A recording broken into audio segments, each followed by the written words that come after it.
Welcome back, ladies and gentlemen. It is Thursday. What is this, the 5th? Yes. Okay. It is the 5th. Sometimes, you're just in that spot where you don't know what day it is. You know what day of the week it is, but the day of the month... Dude, there's some days I don't know what day it is, the week it is or the number day. Just neither. There was, what was it, last year or the year before... There was a moment where I was literally living almost a full month. Hot chocolate, hell yeah, bro. In the future.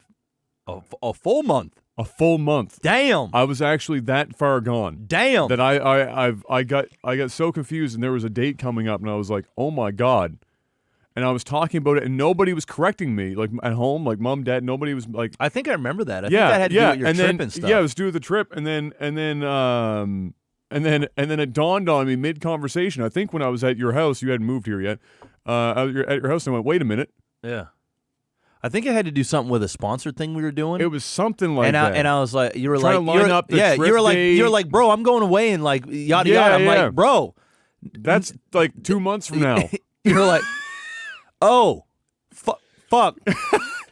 So I've been deep. I do remember that. I've been deep in it before. Ladies and gentlemen, it's Technical Health Podcast. Welcome. If you don't know what we do here, well, thank you for showing up because you're new. Welcome. Probably came from my stream. We talk about video games. And movies. And other TV. random shit. And every once in a while, we talk about a soccer player biting another man's penis. That happened. It shouldn't have happened, but it happened. Mr. Black. Yeah. How was your week? Another week, man. Another week. Got a tenant for the all signed up, ready to go for the new place that I got. So I get the keys for that next week, and they're gonna move in at the end of this month. My mom's over there right now, cleaning, and and then I got to figure out what the girl upstairs is doing, because apparently she's supposed to be moving out, and I don't know when. She's a little crazy, apparently. What? Yeah, so she's a little crazy. Okay. She hasn't paid rent yet this month. For the previous owner. So I'm assuming. Anyway, it's a long story. I don't want to air it all out, but it's going to be interesting when I officially take ownership. I'm gonna have to call her and figure out what the fuck's going on. So yeah. Anyway, the first place rented pretty quick. Only took 2 days of showing. Shout outs to that was it. The 0.02% vacancy rate. Yeah. For helping you out. I'm just lining up this audio video sync because if I see one more person in chat one more week mention it, I'm going to lose my mind. So here we go. 200 milliseconds. And that's been pretty much it, man. That and stream and chilling. I mean, that's good. It's a busy week, but it's good. Yeah, it's not bad. I saw a movie yesterday too. Oh, nice. What'd you go see? Invisible Man. Was he invisible? He was invisible. Was he a man? He was a man. Well, it lives up to the hype. Boom. It was a bad joke. I basically this week, I played one more day of Tarkov or whatever the fuck, and then I was like, nah, dog, I need to take a break from Tarkov. Played a couple days of Tarkov actually.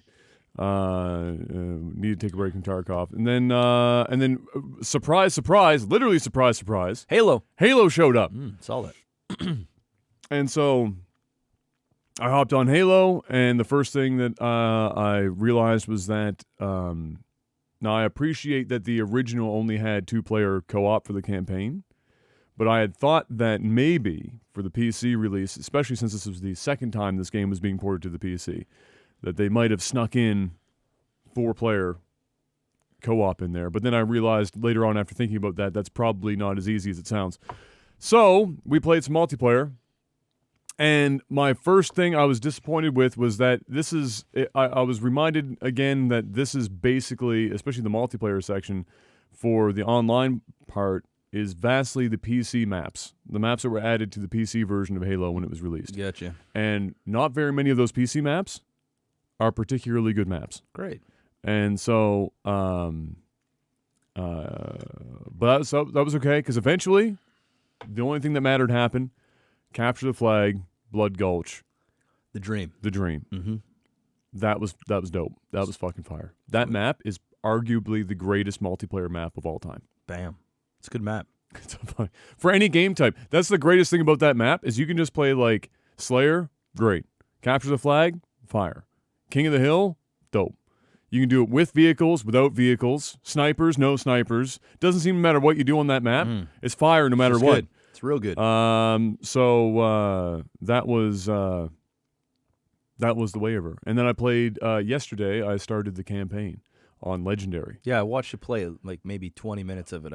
I lurked. I watched you get wrecked over and over and over again at one part. Bro, was it the sniper level that you showed up for? I think it was the one where you had the charge gun and you were. That's like the whole run. Oh, okay. Because you almost need to do that in order to survive elites. Like, you don't get a chance to just be like pew pew pew pew pew. You need to get rid of their shields or you die. Yeah. So no, it's as hard as I remember.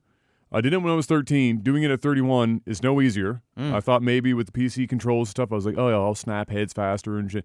You do. Didn't make it much easier. Yeah. And you still get cucked by the checkpoint system like a champion.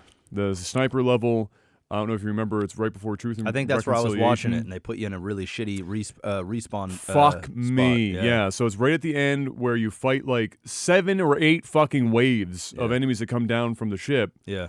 And on my first run, I made it basically to the second last wave, and then the hunters come, which are easy on that much space to shoot them with. And then you're done. And then you go up to the ship and you're off to the races. And the last group of guys that came out, I killed like basically most of the wave with grenades, because when they come down, you're just huffing grenades in the middle and you kill like half of them right away. One elite made it out of that shit alive, and he was laser focused on me, and I was running, and he didn't care about the 5 other AI. He just kept coming out, killed me, and then I didn't get a single checkpoint for like 20 straight minutes of combat. Not one fucking checkpoint. He ruined the urn. And then I reset, and then I got shot a bunch.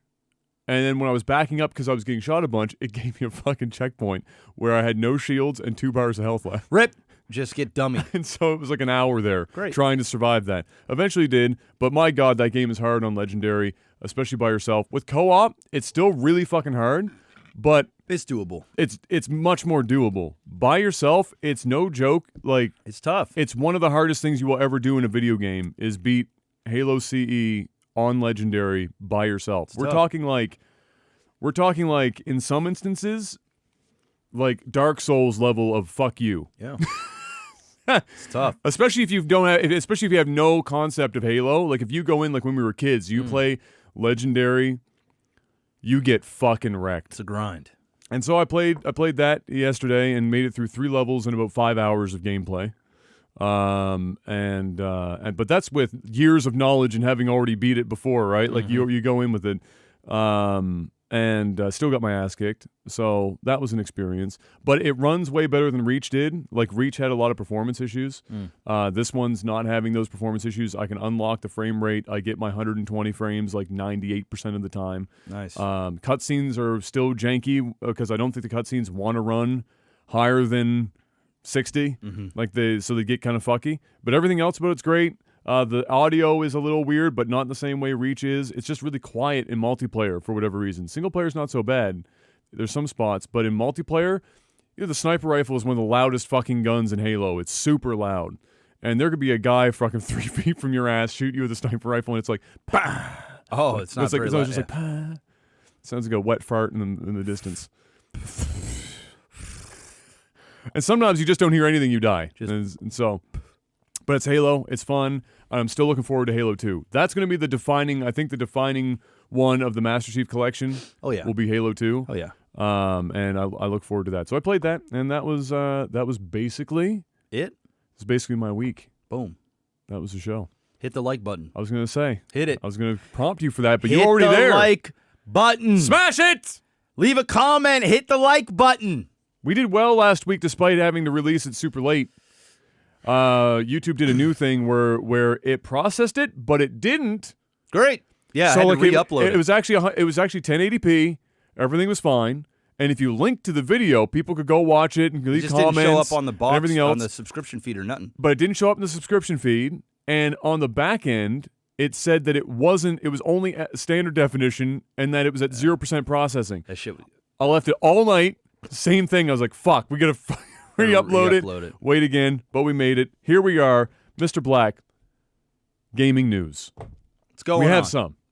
Riot. Remember when Riot came out and said, we're tired of only making League of Legends and being misogynistic fucks? Mm-hmm. Well, now they want to make more than League of Legends, but probably still be misogynistic fucks.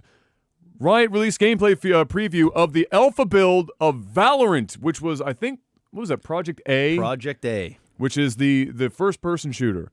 And we had seen, like, very small snips and clips when they first announced it, obviously, in that, like, Sizzler reel. And the first thing everyone thought of was, holy shit, that's Counter-Strike. Yeah. It's still Counter-Strike with Overwatch. But the way, and we're going to watch the trailer here, the little gameplay clip. Did you see any of it yet? I did. So so maybe we don't need to watch it then if you've already seen it. We can if you want to. I mean, if you want to show the viewers, I yeah, guess, we can do that and show the can. viewers. The way that I would describe this is quite literally Counter-Strike Overwatch, except, and I know this is alpha, but the way I described it on stream, not with penises, with food. And I said, look, you know when you have some mashed potatoes and peas on your plate, you got two options. Those peas are going on those fucking mashed potatoes, and it creates something new. My family would call it AstroTurf. Okay? It's a new dish entirely. It's mashed potatoes with peas. Okay. You can look at it, and you can see that there are mashed potatoes and peas there, but it is a wholly new food. It is not mashed potatoes and peas. Mm-hmm. This game took the mashed potatoes that is Overwatch and the peas that is CSGO and moved them as close as humanly fucking possible together on the plate, but somehow managed to not combine them into a wholly new thing. And so it just looks like Overwatch, Counter-Strike, but they didn't combine to make a new game. It just looks like both of those things at once, and it doesn't excite me. Lots of people are super excited. Let's watch it. Let's watch it. Let's watch it. Let's see what's up. Let's see what we got. Let's see what's going on here. You got my headset going here? I think this is the same one that they put on their Twitter. Probably. Yeah. Probably. I watched the trailer that they put on their Twitter. I think there's only one that they called it The Round. Maybe I didn't see this. Oh. Here we go, ladies and gentlemen. Valorant. I don't love the name. I don't hate it.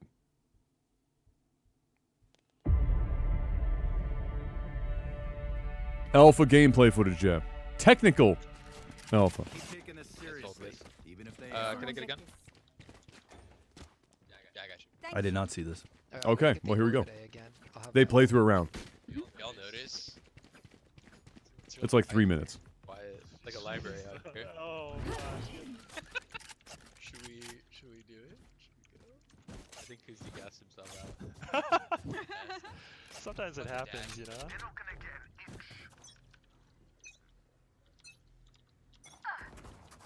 So, I mean, this pretty much, That garage, yeah. Will you have to cover my body? it reads so much like Counter-Strike, just visually, like notwithstanding the giant wall of whatever the fuck that is. You need help? Nah, I'm good. That was really good. Close. Alright. Up sewer. Sova in mid, could help? No. I'm gonna lean A here. You think they're coming? Blocking sight. No. Pick up B, pick up B. Res, That's it's fine, it's fine. long A. Sewer, right? Pick up B. I can help you get out. Hey. I'm out. One mid. One still in grass. I'm just ulting your front of B. Big frag, I'm gonna dude. drone outside of A-Lawn just to check. Welcome Wow. to my world. Let's see. I've got daggers. That just sounded like a Overwatch alt going off. Oh, get me out of here! Okay, put the other one. I'm gonna go this way with dags. Let me go first with my dart. Hack a dart, bud. There they are. Guys smoking in the corners. See wild. Oh. So it's like a pulse dart that like exposes where enemies are. One in the. You just got dummied. One enemy left.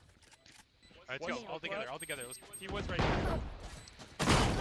Damn, that guy is wrecking house. Not like this. It's the green smoke video game, Jeff. That was anticlimactic. The raid boss. Oh my. No, not like this. Not like this. Okay, okay. Let's get that bolt. Thank you. All right, so for me, when somebody posted this in my stream, and this is the first screen that you see, like, He's taking this seriously. you know, like right here. And the way that I described this was like if you took a screenshot of this and put it on Twitter, and you know it's like a screenshot this big, and I'm scrolling through Twitter, my brain is going to register this as Counter-Strike Go. My very first, like, everything, not just I know graphically it's a bit different, but the proportion, like the field of view makes it feel like Counter-Strike Go. The building proportions make it feel like Counter-Strike Go. The knife in hand, like, other than the UI, which is relatively minimalistic to begin with, my brain immediately registered Counter-Strike Go. They have the buy screen is here. This is better than Counter-Strike. Counter-Strike's wheel. Well, you could argue that Counter-Strike's wheel is probably faster when you get used to it, but they've got the buy screen, the whole 9 yards, and then you've just got abilities. And then other than that, does this not just look like Counter-Strike with abilities? Like, but you get what I mean, where it's not like they made a new game. It feels like they put two games side by side, and this is the result. Like, it doesn't feel like Well, it feels like they made a 2020 version of Counter-Strike with abilities. That's literally what they've made, I think. Like, I think that's what they were going for. I think they've succeeded at that by the looks of it. I think it's a smart play by Riot, honestly. Like, I'm not going to complain that it looks like some regurgitated stuff. I'm not complaining. I'm just saying that's what it reads to me. Like, it could still be a very good game. Counter-Strike's very popular. Yeah. I think it reads to everybody. I think that's what they want you to read. I think there's a lot of people out there that want to get into Counter-Strike Go, but it's too late.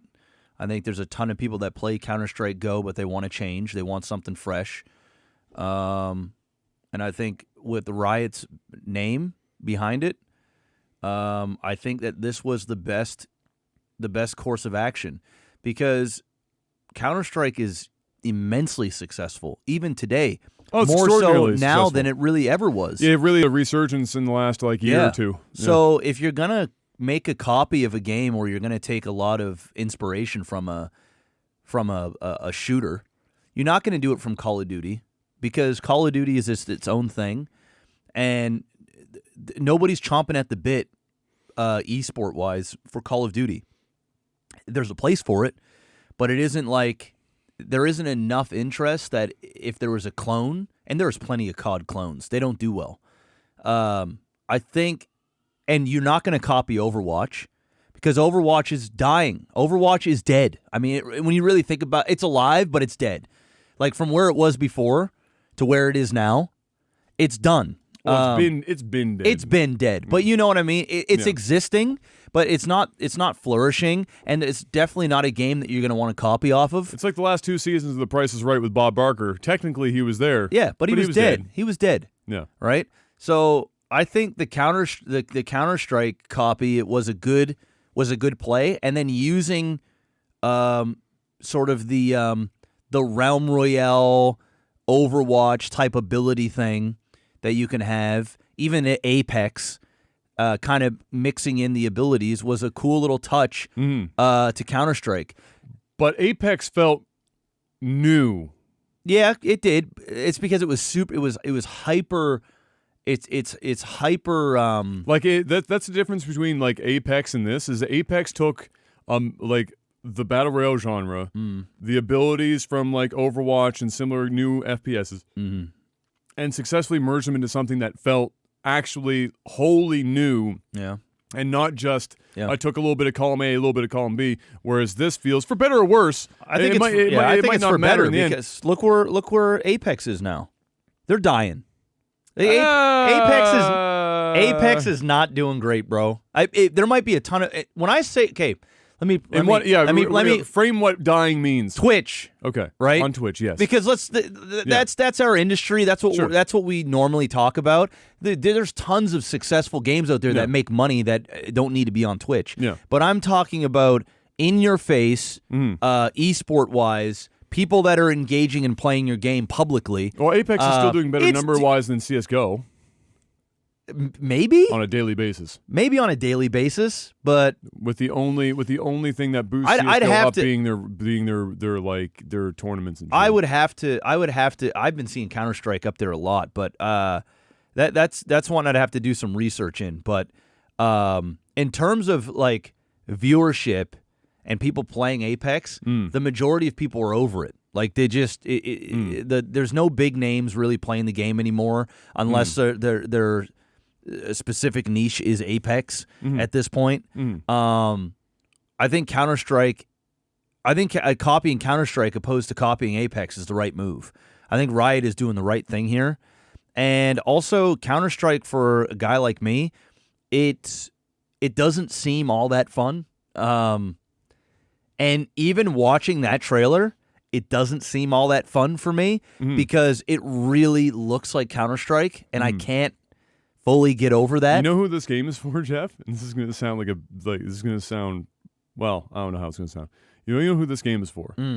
This game is for ex-Overwatch pros that can't cut the mustard anymore, aren't good enough at other popular games, but can latch onto this one to hope for a second ride. That's who this game is for.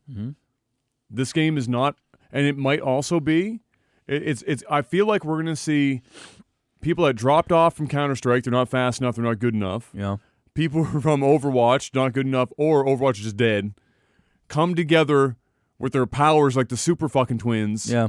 And try and boost themselves again in this game. Like, Yeah. we're going to get retirees and dropouts to populate this game up front. Yeah. And that's who this game is for. Because people who just want CSGO, and this looks like CSGO, Yeah. they're just going to fucking play CSGO. Because, like you said, Yeah. it's insanely popular right now and on another resurgence. Yeah.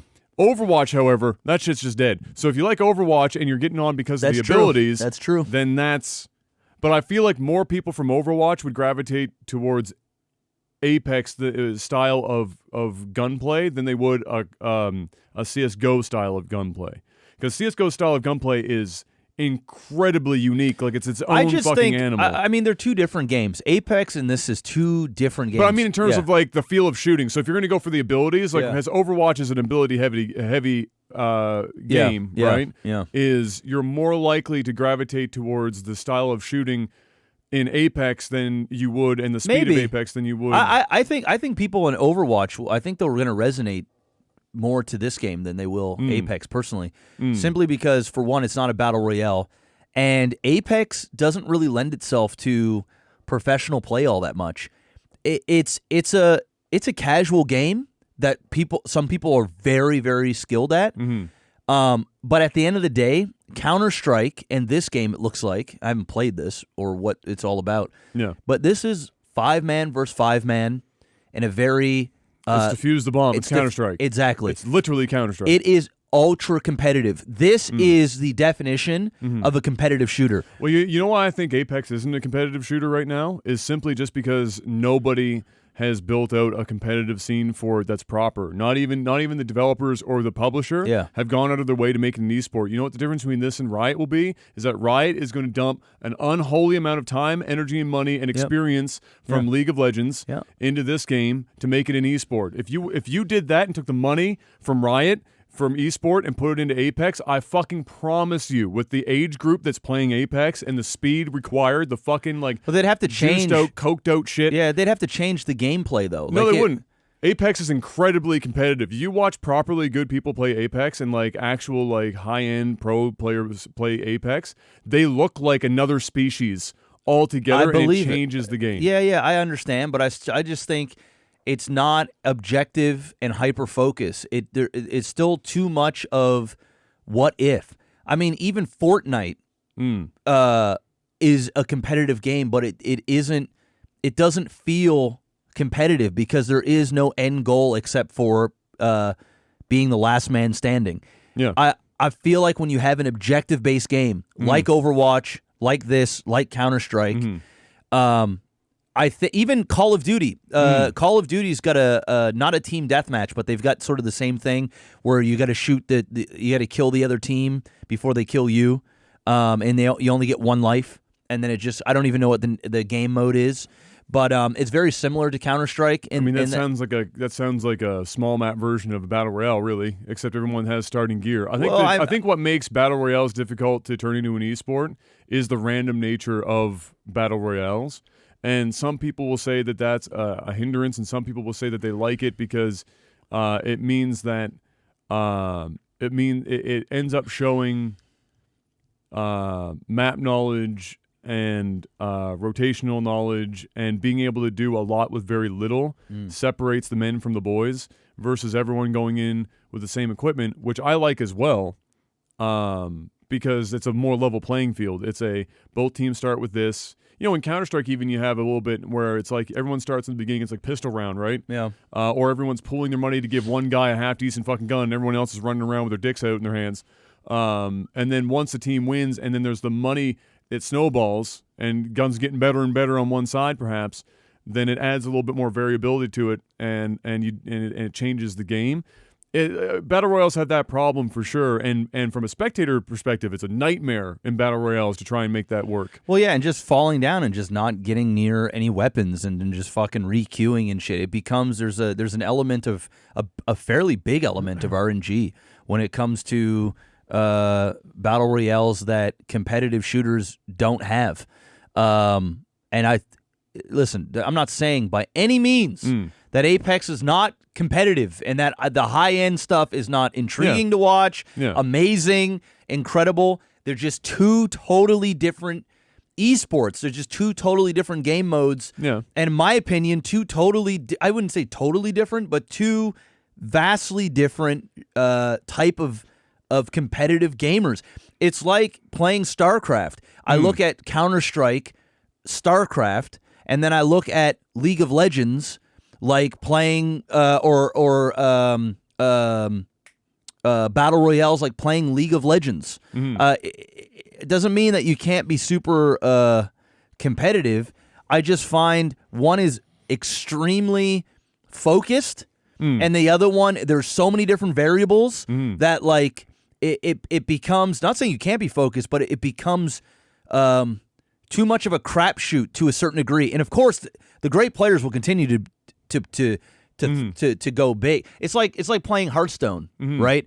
The great players that know the decks, they know the right things to play at certain times. They know the possibilities. But like any card game, there's a lot of variability in your deck. Exactly. But it becomes like you could have the best player in the world will lose to some fucking cuck just because he didn't get the right card or the other person just drew properly. It's the nature. It's just the nature of the beast. Yeah. It's the same thing with battle royales. You got the best player in the world drop down and get surrounded by three people, and you haven't gotten a gun and you just die. It doesn't necessarily mean the other person's better. It just means you kind of got cucked. Over the long run, you're going to do better than all these other people because you're just better, period. That's just bad luck. But I find games like Counter-Strike, games like that certain Call of Duty Search and Destroy or this game here, there's none of those variables. Yeah. It is you go in there and the best man wins every time. There is no what if, and that's what I love more about that opposed to the gong show. It doesn't mean you can't have bad partners and things like that, but in terms of like solely focusing on your skills, there's no RNG, there's no bullshit. Well, it's way more variables, obviously. Yeah. And that's what I love about a real competitive game. And that's why I think this will do really well. And I think that's why they went this route, because the other stuff is just not, it works. But I think if you want to grow a big esport today, mimic the good and then try and do it better. We'll see if Riot can do it better. We know they will do better. They'll do better at marketing. They'll do better at implementation and keeping the game in people's faces. Not only that, it's Riot. they've got so many casters, players, ex-players, and like you said, now you've got Overwatch, a dead game, literally dead, and the few pros that are left that are making a little bit of money off Overwatch, they're going to be chomping at the bit to get into a new game to potentially revitalize their career and have another few years in esports. And they're just going to jump. This actually might completely kill Overwatch, like just to the point where it's ogre now. Like Blizzard might just throw in the fucking towel. I wouldn't be surprised 2 years from now, Overwatch League is Dunsky. Well, I think with or without Valorant, Overwatch League is Dunsky. Yeah, but I think this is going to hyper. I think it's definitely going to make it no easier on the team for Overwatch to make it happen, especially from the perspective of what it takes to kind of keep an esport alive these days. Yeah. With you have to have, even outside of the esport, you have to have content creator support. People have to be willing to keep that. It's like free advertising. It's people that going out of their way to create a content creation outside of the business itself, doing it to keep it in the face of everyone and to keep people excited. And find new and exciting ways to display that game to the general public, so it's not just whatever you're seeing in a tournament. Is incredibly important, which is, I would think, a lot of what Apex has been failing at. Other than the fact that they're really not making much of an effort to truly make Apex an esport. Yeah. I think that they're kind of hoping somebody else will do it for them. Is going to do it for them. Yeah, they're not. Which is just not going to happen. They're just not. But you know what? At the end of the day, Apex probably got still a bajillion players playing their game. Well, they have like making 70 million active players right now. So they're still making a gagillion dollars. Yeah. Right? Yeah. At this point, why they don't need an They esport. don't need an esport. It would be fun nice. to see. Yeah. Because when you, I think that with the right kind of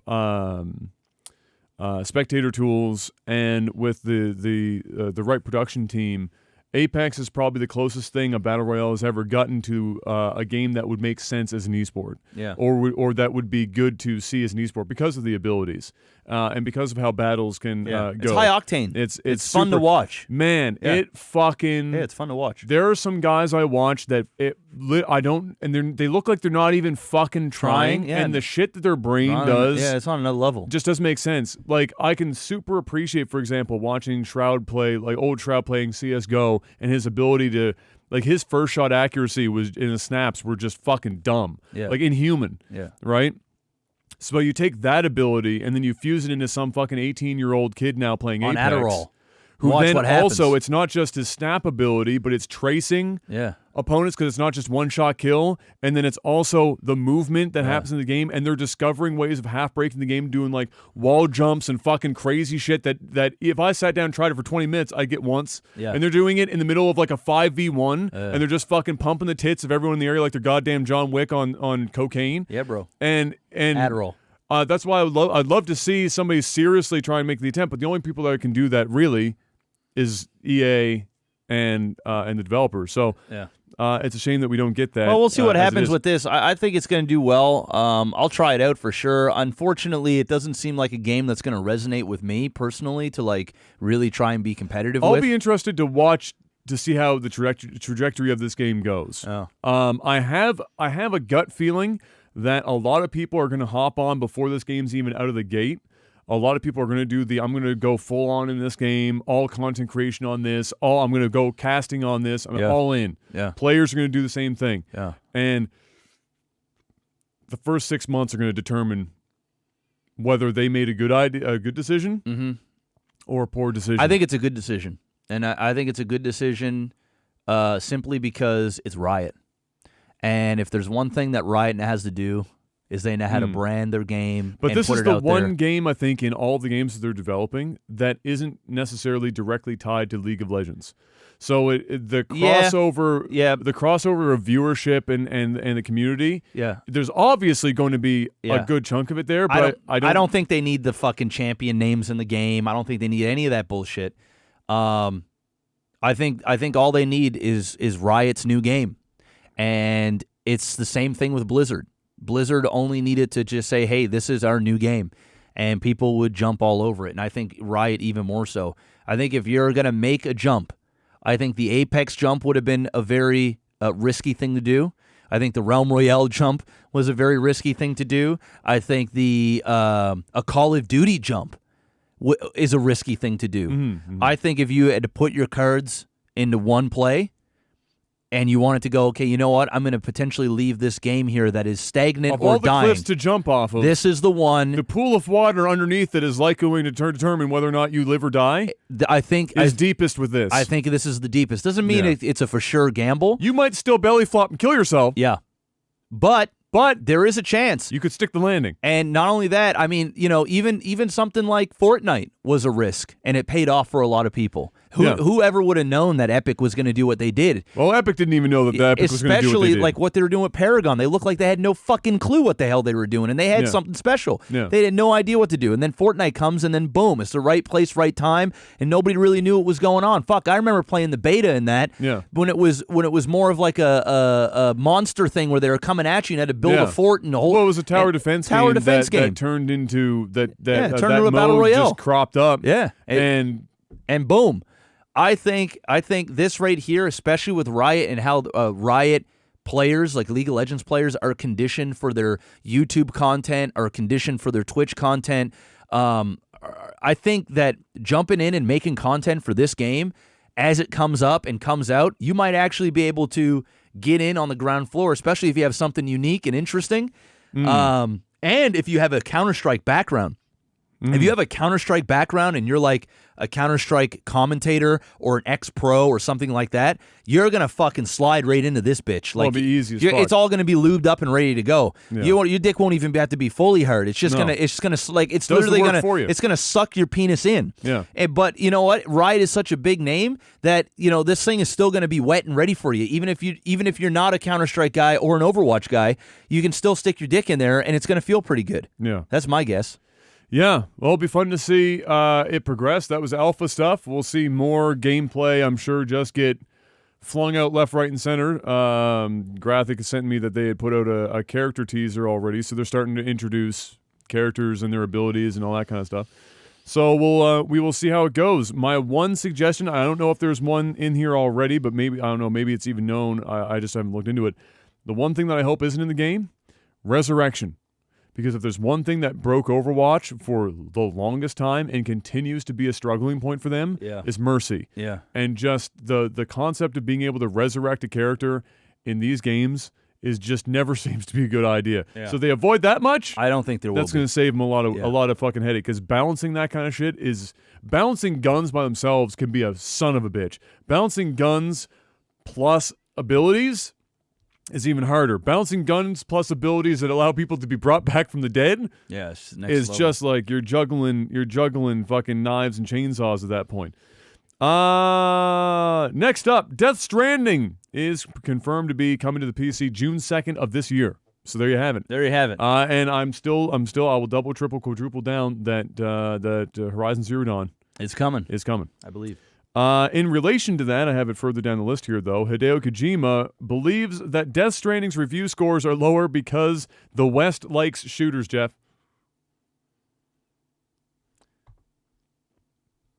I've got a couple quotes from him here at the bottom here. This happens when, this is a Hideo Kojima saying this, this happens when you try to do something new, even in movies or games. Kojima told PlayStation Access, if people are faced with something they haven't experienced before, it can be challenging. It was the same when I first did a stealth title. He is referring to, obviously, Metal Gear Solid. But I am hoping that with the support that I get from fans, that positivity will spread out, and that in 5 years or 10 years, people will look back at Death Stranding as a new standard. Then I'll try and create something new again. So, I gotta be real here. I just don't think your game's that good, bro. And not in the sense that it's not a well-made game, because it looks like it's an extraordinarily well-made game. But like from the perspective that it's a game that is people are either going to enjoy because it's not your traditional gaming experience and it's not going to feel like traditional gaming entertainment. And then there are people who are going to play it and go, this is just like molasses uphill in the wintertime, slow as fuck, uninteresting, and pretentious, and just not want to play it. And like, he's not wrong that that shooters are popular in the West, but what he apparently, I don't know if he realizes this is all the same, is that there have been a number of games in the last 10 years that have come out, AAA or otherwise, that are not first-person shooters that have done critically very well. And so it's not in the West. And who is it? I can't remember. There's somewhere in this article here.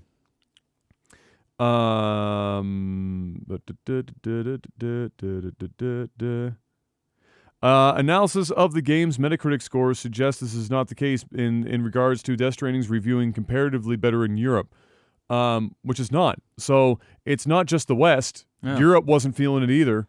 And so I got to be real. When I saw it, at first we were seeing trailers, no gameplay. I was like, this has got Kojima written all over it. It was going to be weird in the first place. You knew the cutscenes were probably going to make very little fucking sense. Then we started seeing babies coming out of throats and shit. And Norman Reedus walking around with a UPS truck on his back. And lots of ladders. And like, I looked at it, it's very pretty. Sounds good, looks good. Probably plays well. But you have to know that if you're going to give that to a gamer, especially in today's market, like that is a risk. And I don't think in 10 years people are going to look back on it that have given it a low score now, and then in 10 years look back and go, oh, you know what? I was wrong. Yeah. This game's pretty fucking fire, and it set a new standard for Strand games. I don't think that's going to fucking happen. I just think it's just not a very interesting game for a lot of people. Yeah. And it has nothing to do with shooters being popular in the West. Yeah. I mean, listen, I'm kind of with you. I think he created I haven't played this game. I haven't watched anything on this game. I'm literally, and maybe one day I'll sit down and play it. Maybe one day. Probably not. Buckle up for an 80-hour game. Yeah, maybe one day. You know what I get from this, bro? I think it sounds like he's just salty his game didn't get like fucking just reviews from the gods across the board. I think that he sat in a room. Yeah. Or he went to his special place where all of his creative juices are flowing. Whether that is fucking on some sort of mountain or sitting underneath a specific tree in somewhere bumfuck nowhere. Kojima? Who fucking knows? But wherever he goes. On the moon. On the moon, I don't know. He could have been a fucking Buddhist monk for 6 months and just thought of this fucking shit. Shaved his head, didn't fuck a woman or anything. Nothing, did nothing. Just fuck all. Yep. Just marinated it. I think what he did is he sat down. I think he created something that stroked his own ego. Hard. I think he created something that he thought in his mind was genius. Yes. I think that he created a game that was extremely pretentious, extremely self-serving. Yeah. And I think the reality is sunk in that his vision, his art, did not resonate with the people that played it. And not all of them. Not all of them. Because you know what, dude? Some people like fucking art that you just slap it on there and somebody sees the beauty in it. $40 million. Great. Somebody, listen, there is something for everybody, bro. There's 10,000 people that'll listen to us fucking talk, right? Yep. Other people will be like, I can't fucking take these dudes That's right. for more than fucking 4 minutes. We get it. But you know what? He's so used to being successful. He's so used to have created something that everybody fell in love with. Yeah. And he cranked out a whole bunch of let's keep it real. At this point, it was genre breaking back in the day. Yeah. But now it is same regurgitated shit. Yeah. That he kept going. Kooky Metal Gear Solid shit. Good Yeah, games, it's good. But kooky Metal Gear Solid shit. But it's the same. Like people, listen. There are people that like that, and that's great. And he might be right. It might be a bit of time where people go, hey, you know what? I didn't see it for what it was there back in the day. But the reality is, dude, you created something. You took a chance. Yeah. And even just looking at the game, it looks extremely boring. Yeah. It doesn't seem like it's all that intriguing. It looks beautiful. It's got good talent behind it. But it just feels very self-serving and egotistical. And his comments of saying, well, it's the Westerners. They only like shooting. That's absolutely false. But to an extent, you're right. They do like shooting games, but that doesn't mean, like you said, that there aren't games that have been critically acclaimed and that have had great reviews sold loads and loads of copies with very little to no shooting in it. So listen, dude, you sound like a guy that can't accept reality, and the reality is people didn't resonate with this storytelling. Listen, man, you don't need a bat perfect all the time, especially when you're such a creative mind and you want to take chance and risks. Doesn't mean every risk and chance needs to be appreciated or needs to be appraised, because the reality is sometimes new shit sucks. It just does. You know what? You know what is, from all the reviews that I've seen, or people talk about it, especially when it was first come out and everyone on Twitter was just blowing this shit up all the time, is that the complaints that came about that game were never the story or the characters or anything. Everyone liked that part. Yeah. It was the gameplay where people were getting lost a bit, where it was just people falling asleep because it was like 80 hours of this game is long, and it's one of those games I feel like I could play and I would enjoy the characters and story, but I would struggle to get through it because I'd rather just watch Death Stranding the movie. Yeah. It's like Red Dead Redemption. I'd rather just watch Red Dead Redemption the movie. Yes. Instead of playing the game. Yeah. Is just most of the game, not all of the gameplay, but most of the gameplay loop is like I'm going to sleep. Yeah. And sometimes it's nice to have a game like that, but most of the time if I'm playing a game from Rockstar or whatever, I don't want to be put asleep. Yeah. I want to be engaged with the shit. Yeah. And the gameplay doesn't always line up with that all the time. Get Norman and go make a Netflix show, all right, of your game. Yeah. And make a 10-episode series and go and do it there. What you're doing is you're asking people to get invested into really good characters. Netflix strands. But you want to fucking get them to wait 15, 20 hours in between boring gameplay footage to get to the good stuff. Yes, and that's, exactly. And that's not... That ain't it. That ain't it, bro. No matter how much you want to like tie the gameplay in and try and be like super artsy about it and call it a Strand game and like the talk about how it's like speaking about society and social media and the interactions between people because you can see other people's footprints in the ground. Yeah.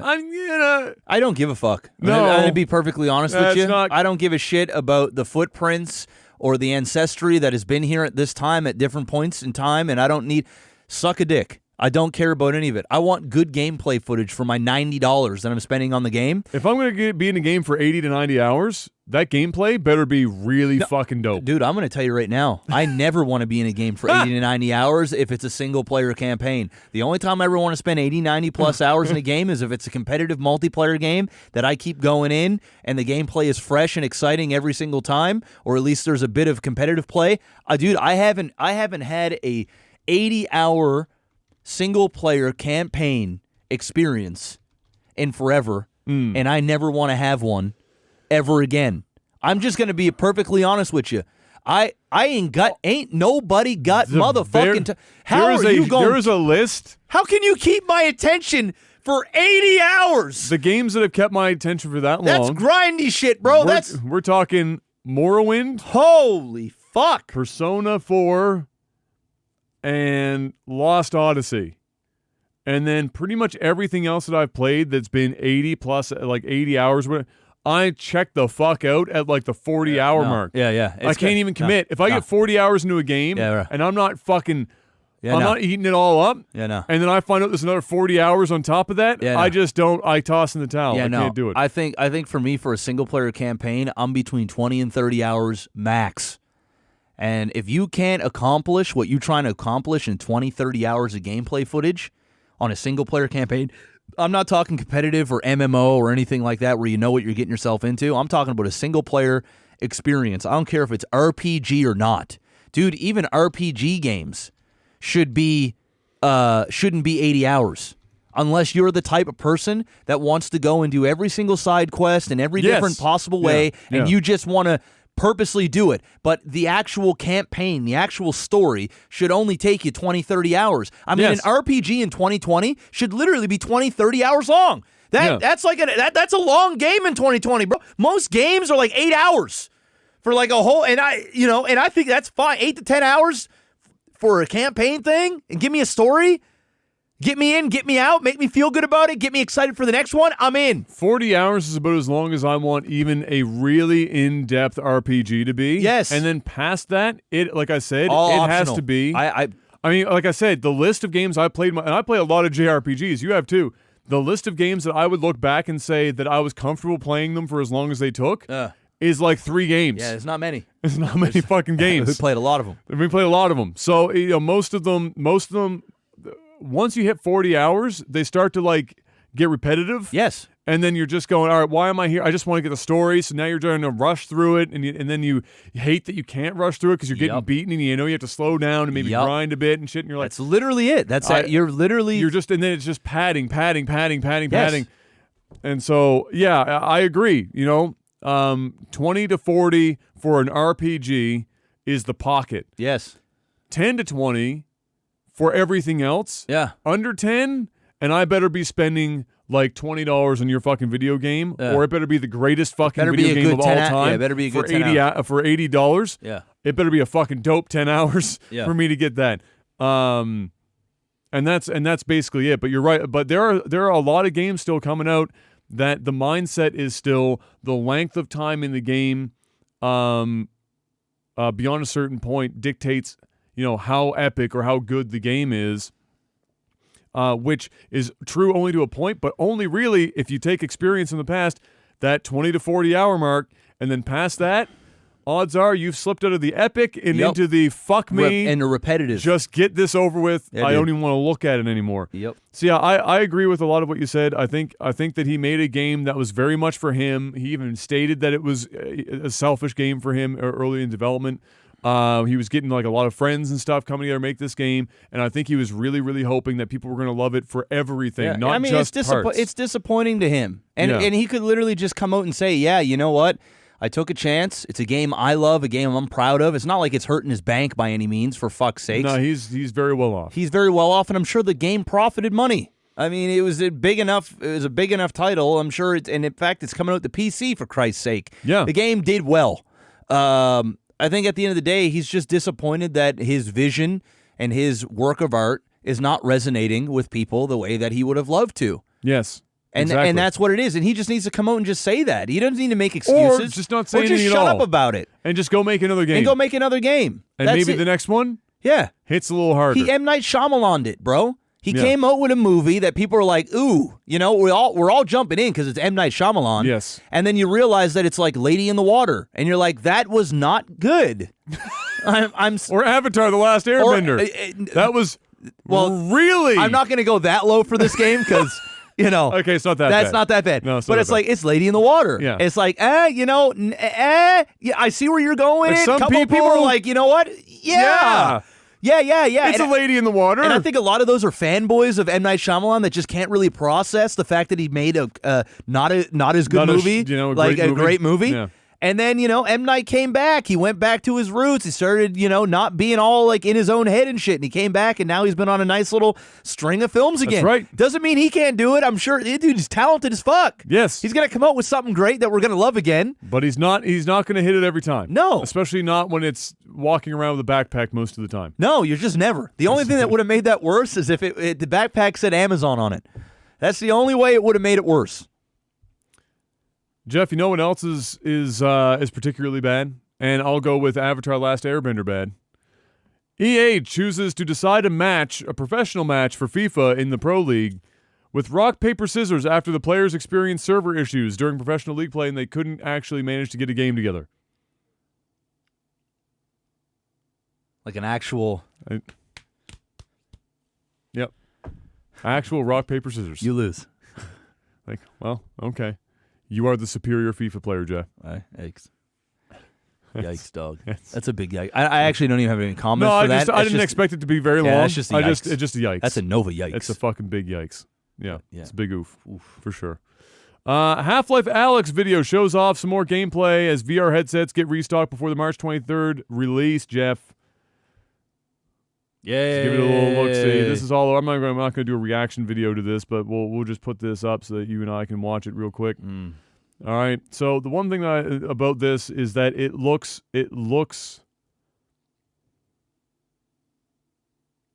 it looks very cinematic in a way that it reads. This could be a player playing, but it reads like it's like a pre-done thing. Yes. It's showing off every like concept in the game. It's like, hey, you can open this door to use it as a shield.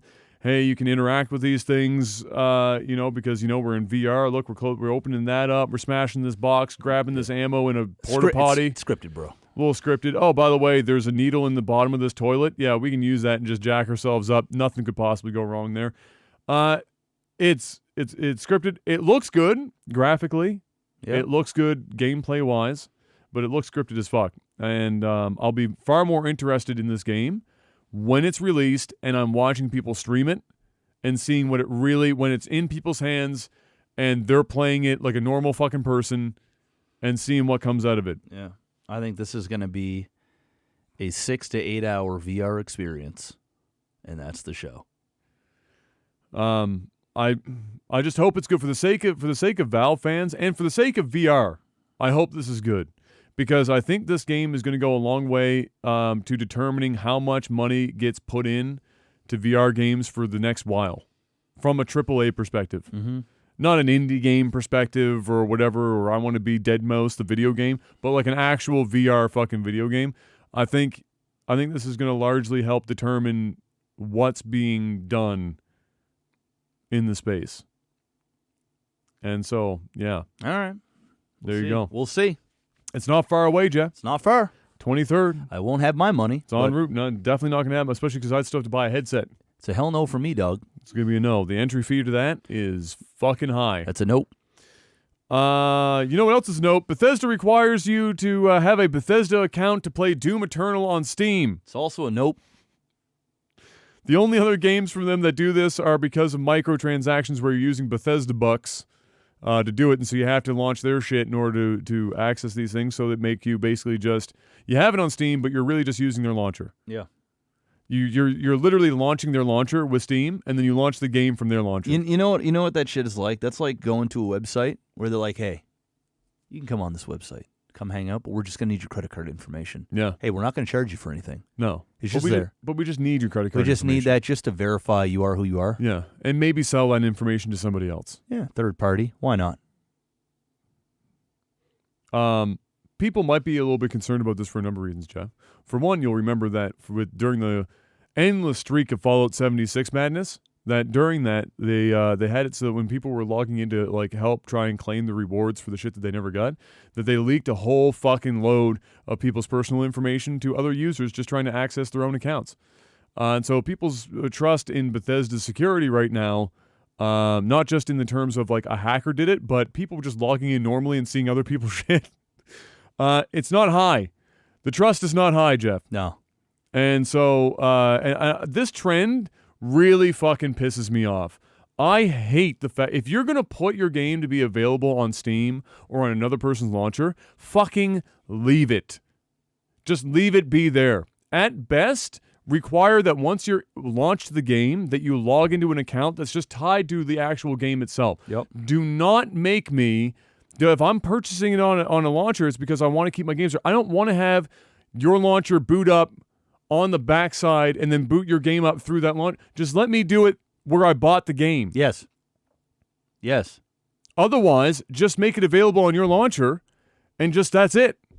And then I won't complain because it's only available in one spot and I'm buying it on the place where it's launching. Yeah. But if I'm going to buy it on Steam or the Microsoft Store or somewhere else, and then you're going to make me launch Bethesda's launcher, that ain't it. I don't want to see it anymore. I'm just so tired of that shit. Ubisoft is the worst for that. Like any game anywhere, you got to launch the Ubisoft launcher through the launcher you just opened and bought the game through. Nobody wants to do any of that. Nobody. I don't give a fuck. Ubisoft, no. Nobody wants to do that. No. Bethesda, no. Bethesda, really don't want to do that. I really, truly do not want to do anything Bethesda related. That Bethesda is dead to me, bro. Doom Eternal is never going to see my money. No. And you definitely ain't going to see my money if I got to log into some Bethesda shit. Yeah. You ain't seeing any of my money. It's a no. Free or not. It's a huge nope. If I'm buying a game on Steam, bro, I want to log into my Steam account. I want to buy the game on Steam, and I want to boot it up, Yep. on Steam Yep. and start playing it. Yep. That's basically it. It's either that or I want to buy Doom Eternal on the Bethesda store, That's right. and then I want to go onto my little Bethesda account launcher, and I want to launch the game from there. You know who doesn't even do that shit? Microsoft. Yeah, They sell a game on Steam, launches on Steam. that's it. You buy it on the Microsoft store, launches on the Microsoft store. It's really that simple. It's that fucking hard. It's that easy. Final Fantasy VII Remake demo dropped, Jeff. It did. Are you like me and just not playing it? Fuck waiting, no. I'm waiting gonna for end the up. game? I'm gonna end up playing the game. It's like a month from now. Yeah, I can Just wait. wait. Yeah. I don't even want to be spoiled. I don't even want to. No. I don't even want to play. I just want to get the game Yeah. and then just Wait play it out. That was my take. People were already asking me as soon as it dropped, and I said I had to put a tweet out. I said no. It's just so that you guys know, I'm not playing it until the game comes out. There's no reason. The game is a month away. I'm gonna get it anyway. Yep. We're gonna play it. Yep. And I'd rather just do it once That's it. on the playthrough that we have. People seem to be generally excited about it. They talk about the difficulty on the first boss. A lot of people having issues with it. Whether that's good or bad, fucking who knows. Hard to say where the difficulty comes from, but we'll see. We'll see. Otherwise, generally positive reception that I've been seeing crop up for it, and yeah, it's Final Fantasy Remake. I want to be excited for this game, but I'm just not excited for this game. I'm not excited either. I'm just ready for it. Yeah, I just want it to happen, and then I'll Yeah. just play it and be done with it. yeah, Right. which is not how I saw this. Like if you asked me, like, this should have probably happened about 10 years ago. Yeah. So like when everyone was super ready for it, and now like there's still a lot of people ready for it, but I'm just not part of that group anymore. It makes me sad. Like I would rather be super excited about replaying something that is so meticulously remade from my childhood. I would want to be super excited about it, but I'm just not. This game, this has gone through such a shitstorm to get here, and it's taken so long that it's kind of like, when you're really fucking hungry, and then you don't get a chance to eat, you go, and then eventually, like, even you're super fucking hungry, but then it just goes away. Yeah. And you know that you haven't eaten and you need to eat, Well, that's. but you just don't want to eat anymore. Yeah, your stomach is now eating itself. Your stomach has said, all right, Yeah. we're not going to eat. We're just not going to be hungry anymore. Yeah. That's where I'm at with Final Fantasy VII Remake. It's for a long time, I was fucking hungry for that shit. I wanted it. I think the better analogy that I'd put it is this. Haven't gotten laid in I'm food and your dick. That's basically where we're at with our analogies haven't gotten right laid now. in 5 days. I just want to bust a nut. Yeah. But It's the utility nut, Jeff. yeah, but you know what? I don't feel like jerking off either. Just No. because it just doesn't. I feel like It takes too much effort. Well, it's not even just that. It's just like the one nut that I want to bust in a week. I don't want to bust myself. I want it to be busted for me, right? So at this point, I'm just over it. Busting makes me feel good. I'm just over it. But you know what? If I open up my laptop and porn just magically popped up on there, I guess I'm in the mood. I guess this is now time to bust a nut. I guess. It's like that with Final Fantasy. Hey, you know what? I haven't had this Final Fantasy nut bust in a long time. I'm sure as fuck ain't gonna bust it from a demo. It just doesn't feel right. No. I want to bust it from the whole thing. It's like watching, it's I'm not into that. It's like watching the preview for porn and Exactly. just riding on the preview. Yeah, no instead one of wants to watch a preview. No one. I want to watch the storytelling that is being told here in this porno. I want to be part of it. I want to get excited with the storytelling. And Yes. you know what? Hey, when Final Fantasy comes out and it's here, I'm going to go, you know what? Fuck it. I'll just do it. And then you never know. When I start doing it, it might feel amazing and be like, hey, you know what? I did want this the whole time. I just had blue balls the whole time, and I was just over having blue balls. I just gave up on it. But you know what? This is here. I'm enjoying this. So I'm going to keep nutting. And that's the way I've been looking at Final Fantasy. That's where I'm at right now. I don't care. I'm not going out of my way to bust this nut. But when the game comes out, and I'm sitting there and I'm looking at my PlayStation store, and there's the option there to pay fucking $69.99 for it, I'm just going to click the button. And I'm going to install it, and I'm going to see what happens. And I could turn it on, and I could have that preview and say, you know what? This isn't as good as I thought it was going to be. Or I might go, holy shit. This is amazing. This is fucking amazing. You know what? You know what I want them to be more clear about? I want The Square release Enix- dates? Well, the release date, but I want them to be more clear about the fact that this is a multi-part fucking thing. because all up to this point, we're just seeing them call it Final Fantasy VII Remake. There's no Final Fantasy VII Remake Part 1. Disc 1. There's no Disc 1. There's no like Final Fantasy VII Midgar. There's no like there's nothing. It's just Final Fantasy VII Remake. It's almost like a like you would if you're not just on the internet and following this You better game, read the You better and read you the pick fine this shit up, print. and you get it, and you're like, oh, great. You get to the end of the Midgar, and the game ends, and you're like, wait a minute. You get to the end of the Midgar, and you're like, yes, the story begins. Nope. Shit, we got to wait a year and a half. I just think it's really weird that they're being so fucking Well, they want to sell copies, bro. coy with the shit. They want to sell copies. That's just be honest. Nah. It's 2020. Honesty? Who does that? Who the fuck does Who honesty? does in honesty 2020? nowadays? Sell. Not Todd Howard. Jeff, Streets of Rage 4. All right. We're getting another trailer. Oh boy. It's a new trailer for Streets of Rage 4. We're gonna listen. Hit that like button. So when I first saw Streets of Rage 4 pop up, or I heard that they were doing Streets of Rage 4, one, I got excited because you know what? Streets of Rage is fucking fire. Hey, it's a good time. One of the greatest games of all time in Streets of Rage 1 and 2. 2 is obviously better than 1 for most people, myself included. So when 4 showed up, I was like, oh my God, have my children. Let's watch it. Especially since all the like pixel art stuff started coming back. Then I saw the graphics and I was like, but let's see what this one is.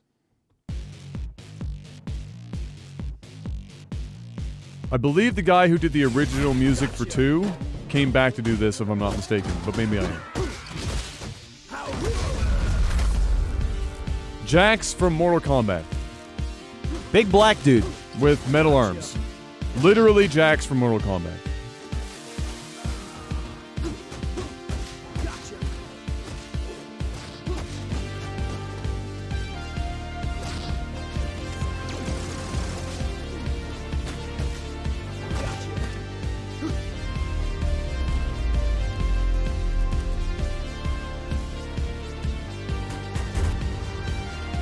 Play online with a friend.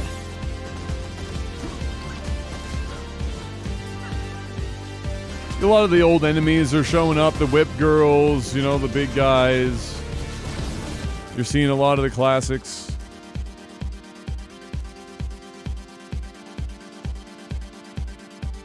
Look at the mean walk. That's a mean fucking walk. Walk with him, big black guy. Play up to 4 4 players players. locally. For the first time ever. Like I both like the art style and not. I don't know. I'm like I don't, 4. Streets of Rage 4.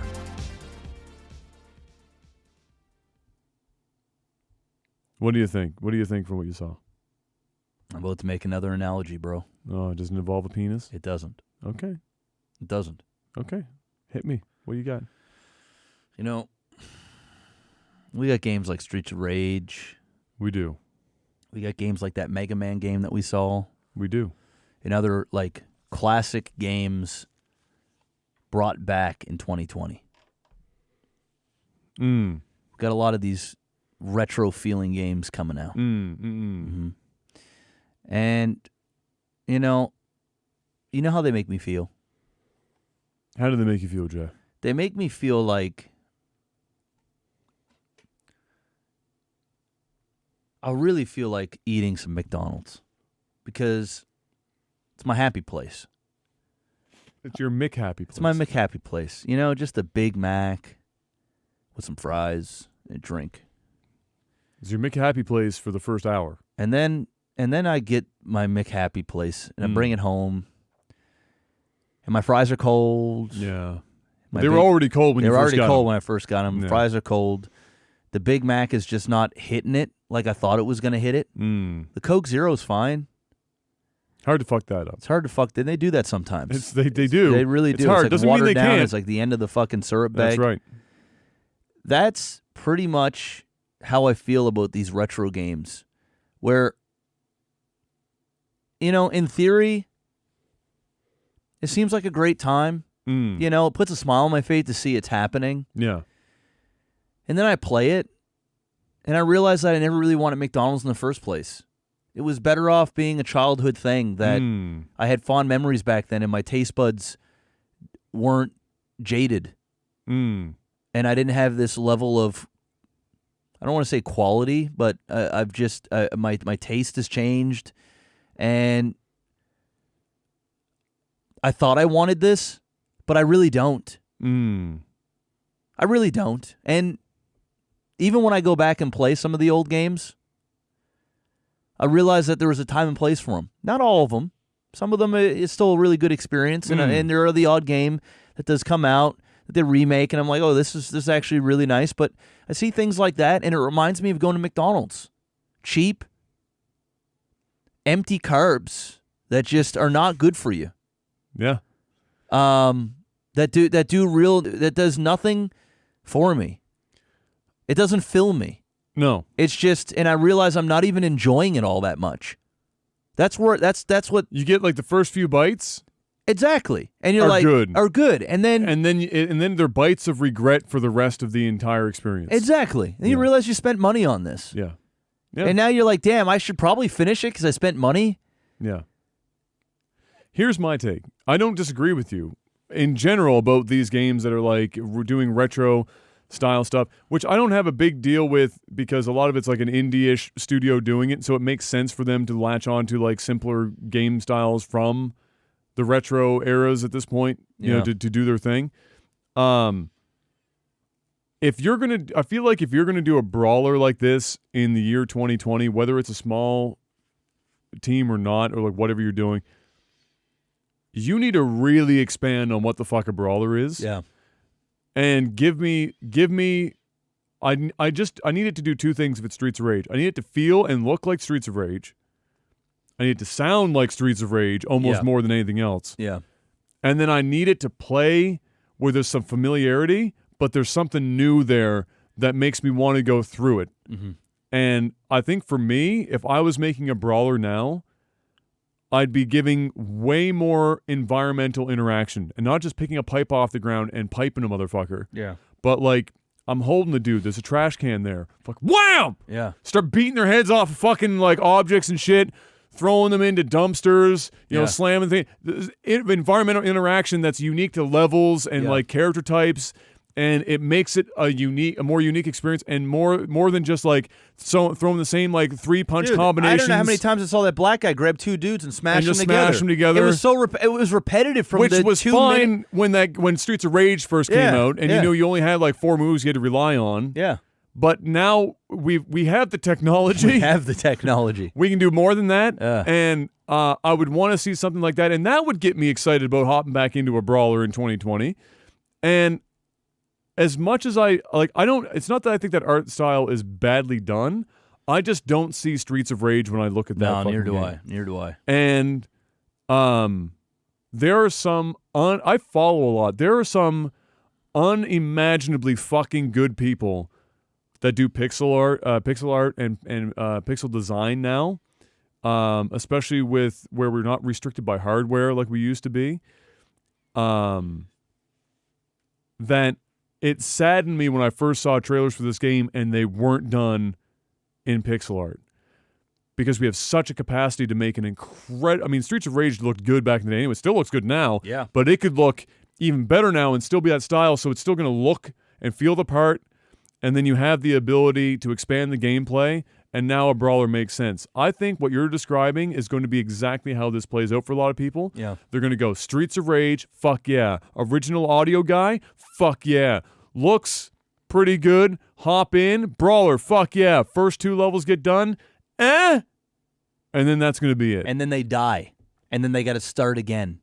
And then they go, this ain't it, bro. It's like I thought, and just like the McDonald's, like I thought I wanted all of this, but as it turns out, I actually just wanted to have a bite. Yeah. I just wanted the fries, but I got the Big Mac. Yeah.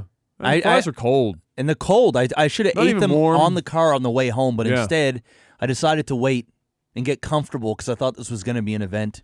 But instead, it was just McDonald's, made by some 16-year-old who hates their job. And you can taste it. Yes. You can taste the hate. This is the tag. That's like tagline for shitty Skittles. Instead of taste the rainbow, Taste the hate. Taste the hate. You can just taste the disdain that somebody had making it. Yeah, it's. I believe that everyone working on this game though loves Streets of Rage and is excited to make it, and it does show like the character modeling is good. It does resemble like Axel and like they're there, Adam, like they're there, and it's good. But it still doesn't read very Streets of Ragey to me. Yeah. And so yeah, we'll see. I will highly unlikely buy Streets of Rage 4. No matter how much I want that game to do well, I will highly unlikely buy it because it doesn't iterate at all. No. It doesn't show anything new. No. And if I want to play Streets of Rage, I'm gonna go play Streets. I'm gonna just go back and play Streets of Rage because Streets of Rage 2, good game, way better than what that looks like right now. Great game, way better. Plus, I know where all the hidden fucking one-ups are. So the dream. Rockstar Games website, Jeff, displaying images hinting at a new game on the way. They've done this in the past with game releases where they'll throw up images, replace images on social media or whatever in places and have people start, they're like, oh, something's coming. Speculate. Time to speculate. Speculative. So we got a couple of images here, Jeff, and then it's time for us to speculate. You ready? Oh, boy. Here we go. Image, I don't remember which order the images are in. So this is one of them. All right. And we won't bother to show this. You guys can look this stuff up. It's all over Reddit and everything. Yeah.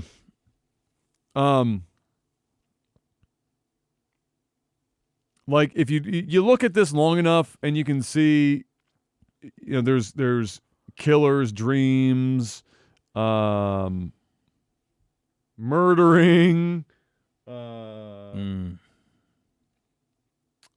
fighters. Bully is written in there. Like there's a bunch of just shit hidden all over the place, and then the general look and feel of it. And then here's the second one. Before you say anything, here's the second one. Just to make it confusing.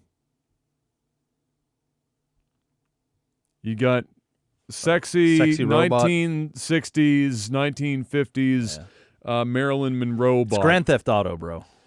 It's likely Grand Theft Auto 6. Yeah. 100%. 100%.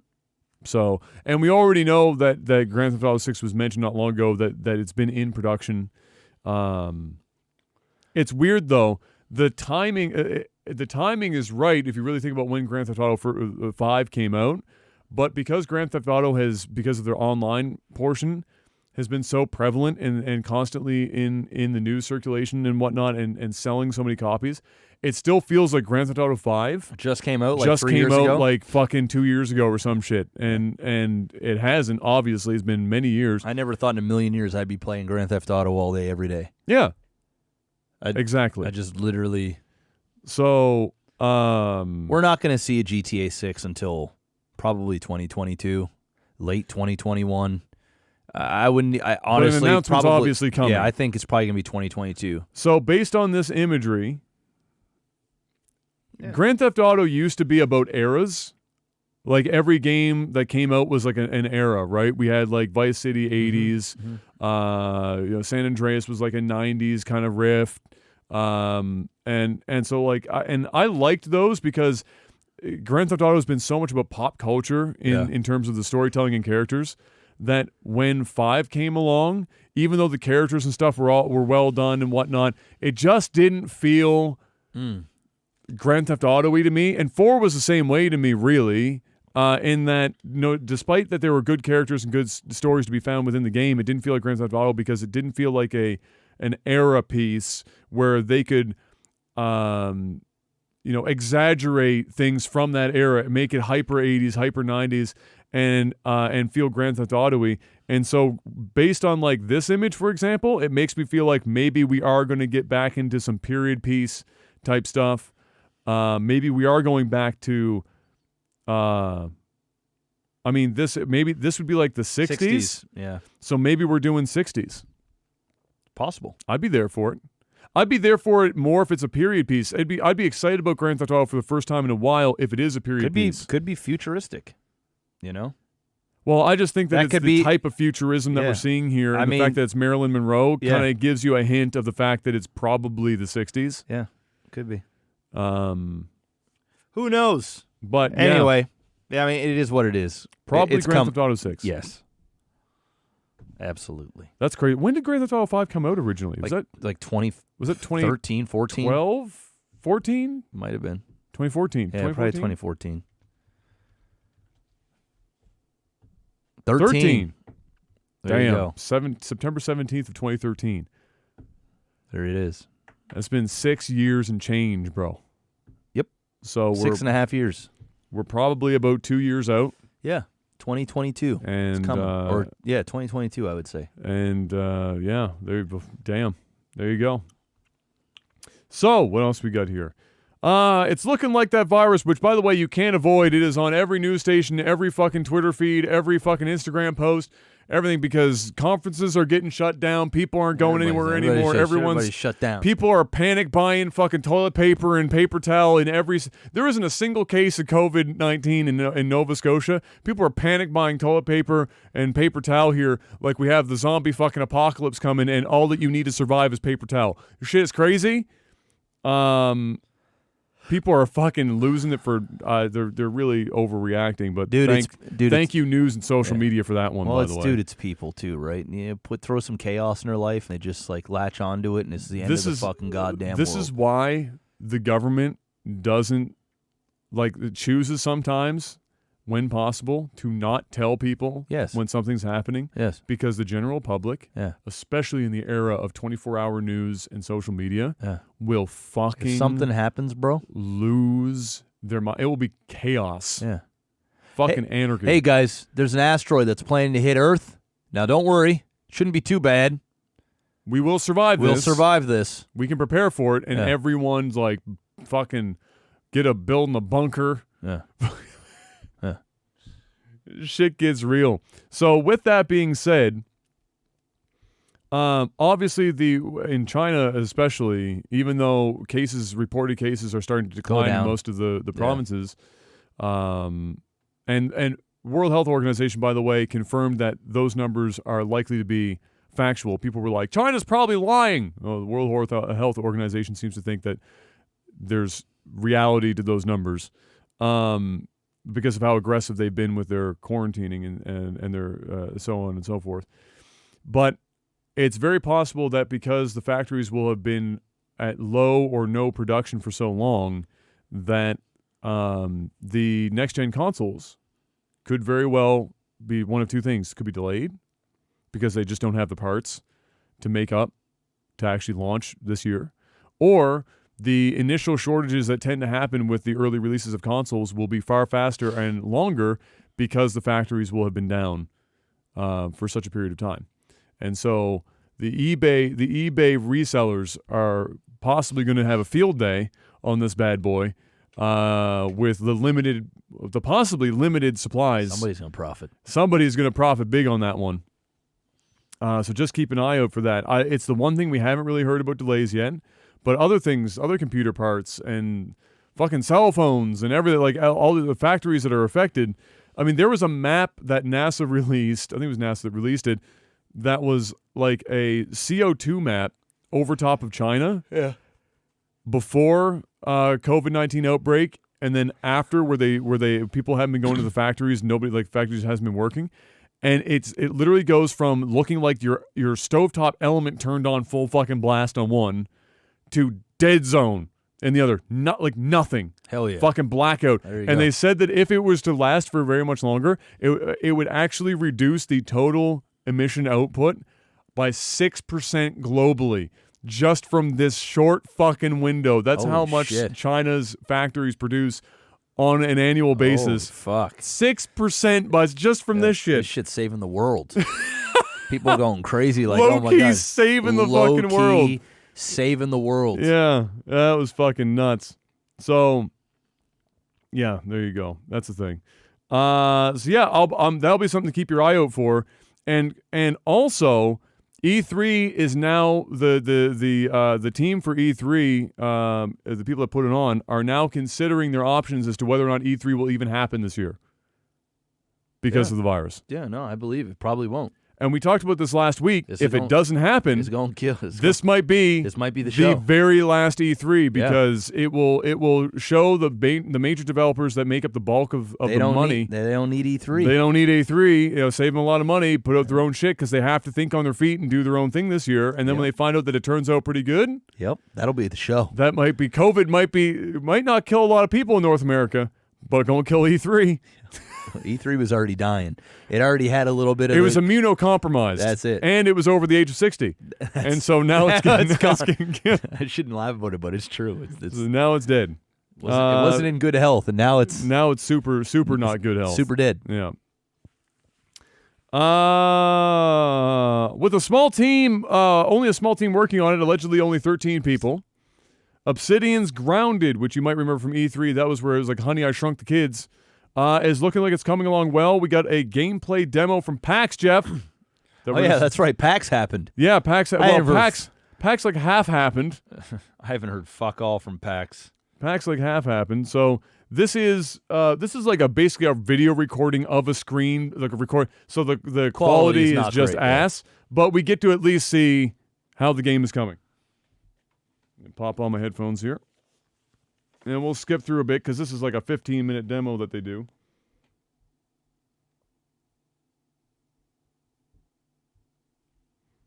Here we go. For example, would be a really, really cool thing to have. Just because I have no idea how it's going to work. So the first thing that struck me about this, and again, this is grounded by Obsidian. It's the survival game that we saw during E3, where it's like the Honey I Shrunk the Kids out in the backyard. Very much like, you're just tiny. Baseball you're seeing on the screen is huge. Ants are fucking enormous. Grasses are basically trees. Yeah. And the first thing that struck me when I saw this was graphically looks good. Yeah. It looks good. You construct It's gonna things. be like a fucking Minecraft with ants. It's basically Minecraft out in the backyard. People are hoping that at some point maybe there will even be like a segment where you can go into the house and be able to make use of stuff in the house or build in the house and not just be out in the backyard. But there's fire and cooking and stuff. It's literally a survival game, right? So it's the same thing as you'd get in Minecraft. You're seeing how you're building with grass instead of trees. The building looks like it's pretty straightforward, and it'd be nice to see. I don't know if they're prepared to show it yet. But it'd be cool to see how complex the buildings can get. Yeah. Because the first thing in survival games that people want to do is build some crazy shit. And so it'll be fun to see. No, not the ladybug. Hey, look, ladybugs can be an asshole in the garden, bud. Holy shit. Look at the size of that fucking ladybug. Let's answer the best we can. All right. Yeah. So they do a Q&A here and whatnot, but again, it's quite literally. Oh, here we go. So you're adventuring. Spiders, obviously, going to be a bad time. Yeah, those can die.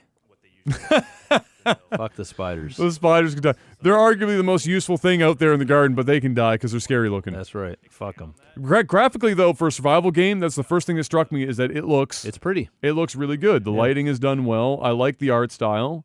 I think it's going to appeal to a pretty broad fucking audience. Survival games always do. It's like Minecraft. It doesn't look like a game that older people would play, but people latched onto it because of the creativity aspect of it and what you can do. And so that will be what I'm most interested in moving forward after having seen this early footage is just how complex just how complex will the building and stuff be? How complex does this game get? Yeah.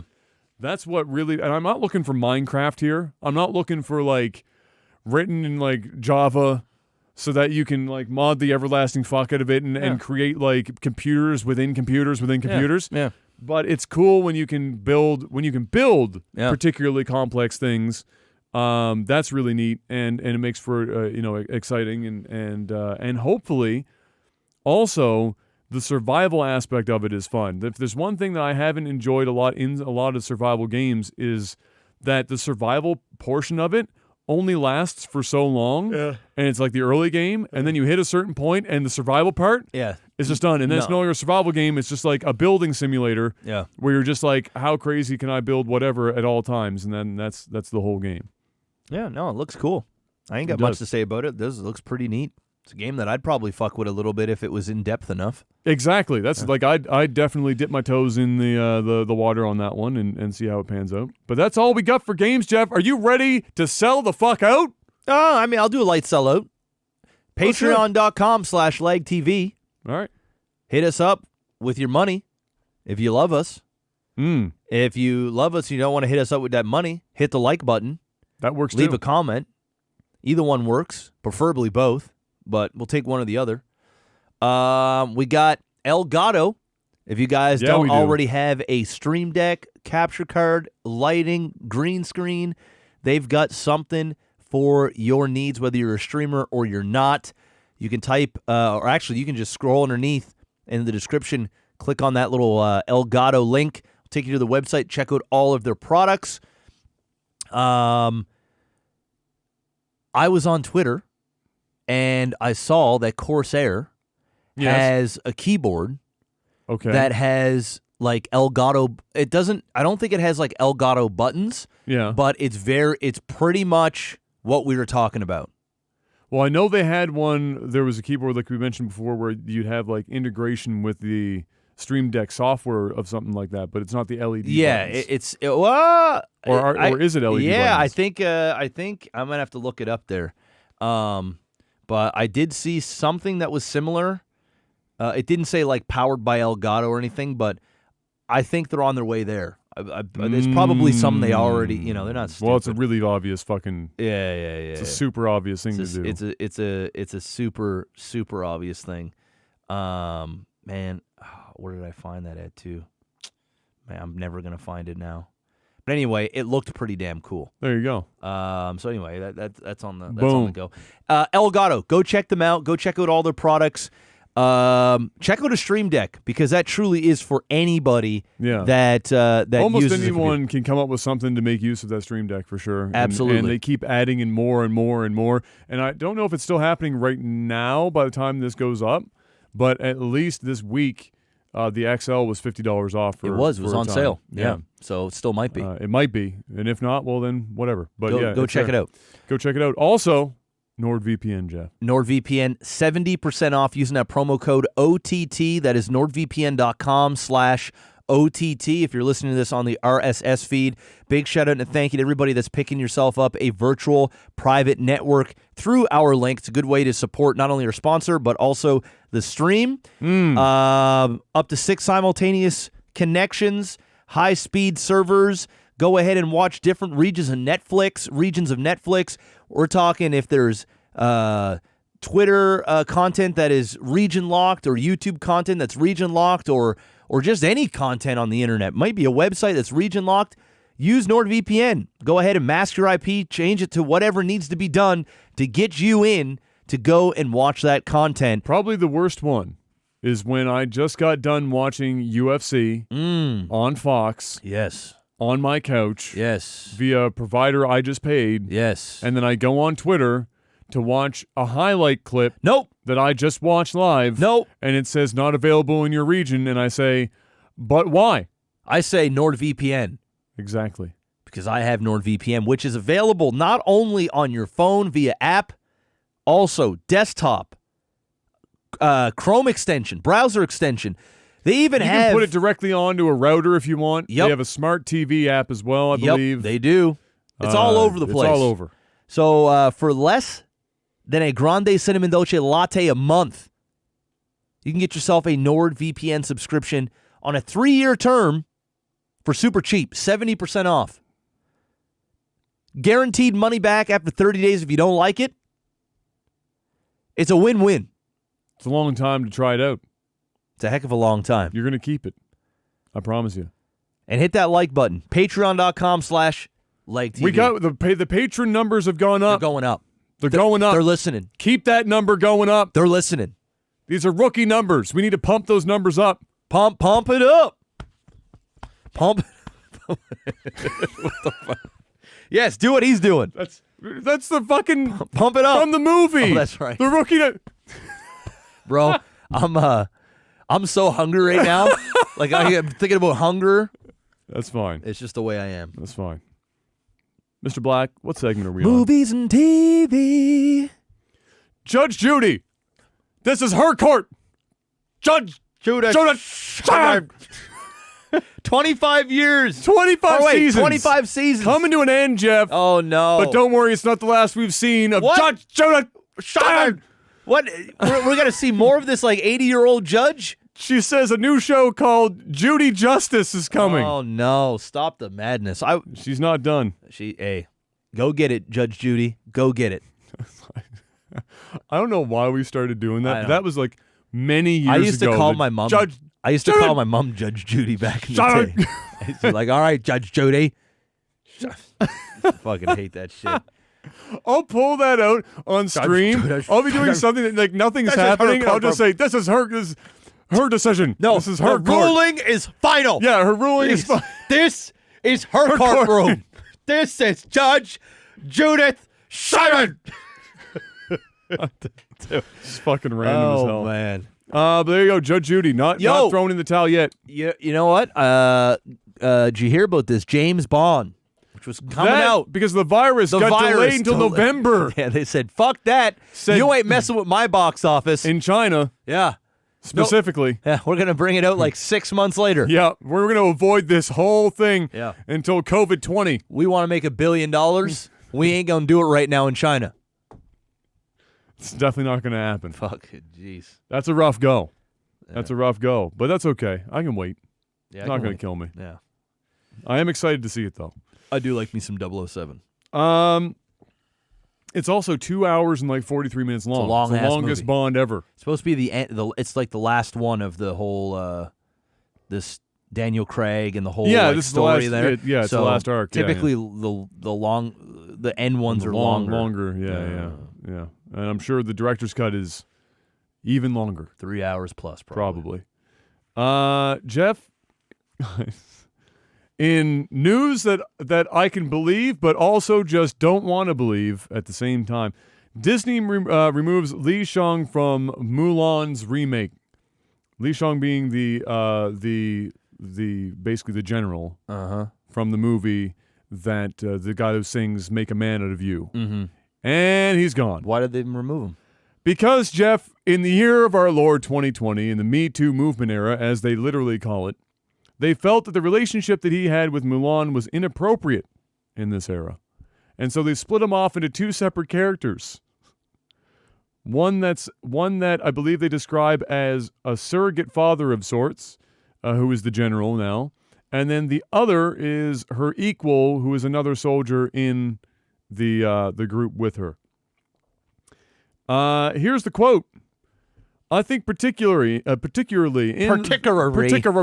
Judge Simon in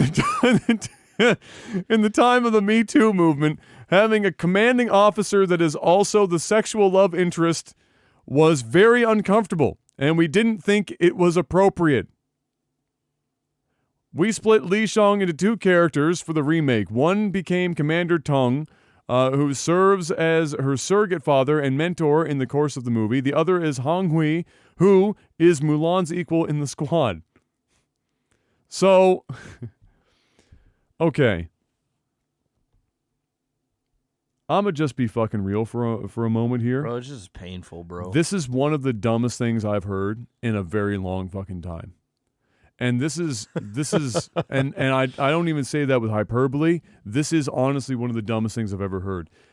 Half of the purpose of Mulan as a movie in terms of the moral of the story that is being projected here rests on their relationship, because it is literally a man being part of the having the ideals that women cannot do this job, and then finding out that she can. Yes. And then changing his mind, and then the emperor changes his mind about it as well. It's like men realizing That's the that Disney women story. can do it. It's part of it. Yeah. The other part is for her finding herself and doing things for her, and like the challenge of that, and then coming to terms with the fact that she doesn't need to hide her, or coming to the realization that thankfully she doesn't need to hide who she really is. and everything works out, literally half of their story is now gone.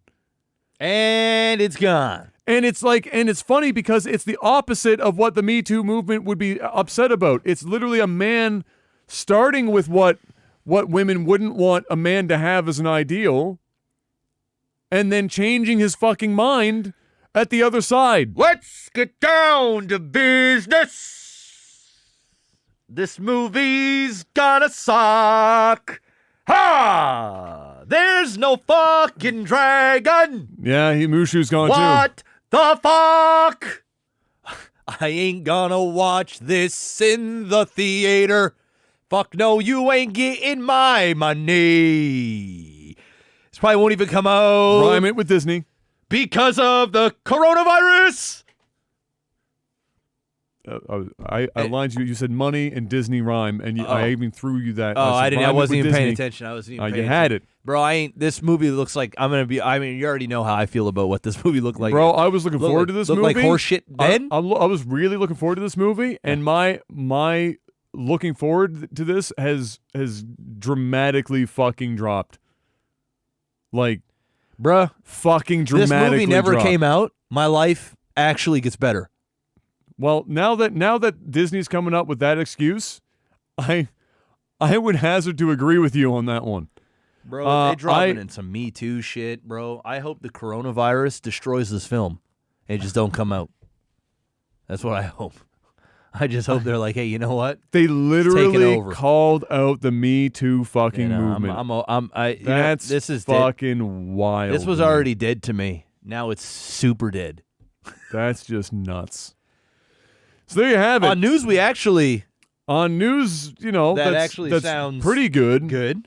The Last of Us series is in the works at HBO by the creator of Chernobyl, Craig Maxon, and then Neil Druckmann, who is the writer and creative director of the game. So in a rare twist of events in which the creative director and writer of a video game is being actually on board with the production of the TV show or movie that the game, is being involved with, it's happening. Yep. And they paired it up with a guy who did a really fucking good job with Chernobyl on HBO. And it's The Last of Us. That sounds like all really good thumbs up check marks to me. Yes. I actually, there's no real downside to any of that. Yes. I want all of it. Yeah. I want all of whatever they're making. I want that more than I want the games. Yes. I really and truly do not care about the games. I want Hugh Jackman. Okay.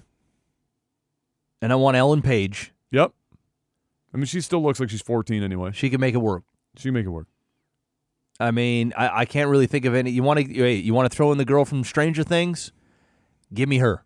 Sure. You want somebody younger. Sure. But I'll take Ellen Page. Yeah. Because she can really act. Yeah. So I'll She's take from that. Halifax, too. And, hey, shout outs. I think she's from Bridgewater. I can't remember now Maybe specifically. Bridgewater or Cole Harbour. But she's from here. Anyway. And give me Hugh Jackman. Yeah. Give me Hugh Jackman. Give me huge jacked man. I don't even need the huge. I need you know what The Last of Us what movie reminded me of The Last of Us, but What? it wasn't The Last of Us. What's that? Logan. Truth. Like straight up Logan. Very, very true. Like just the way Wolverine looked, The progression the of the movie, way it was everything's- filmed, yeah. the color palette, Even the taking the child from point A to point B. It was Yeah. very Last of Us. Yeah.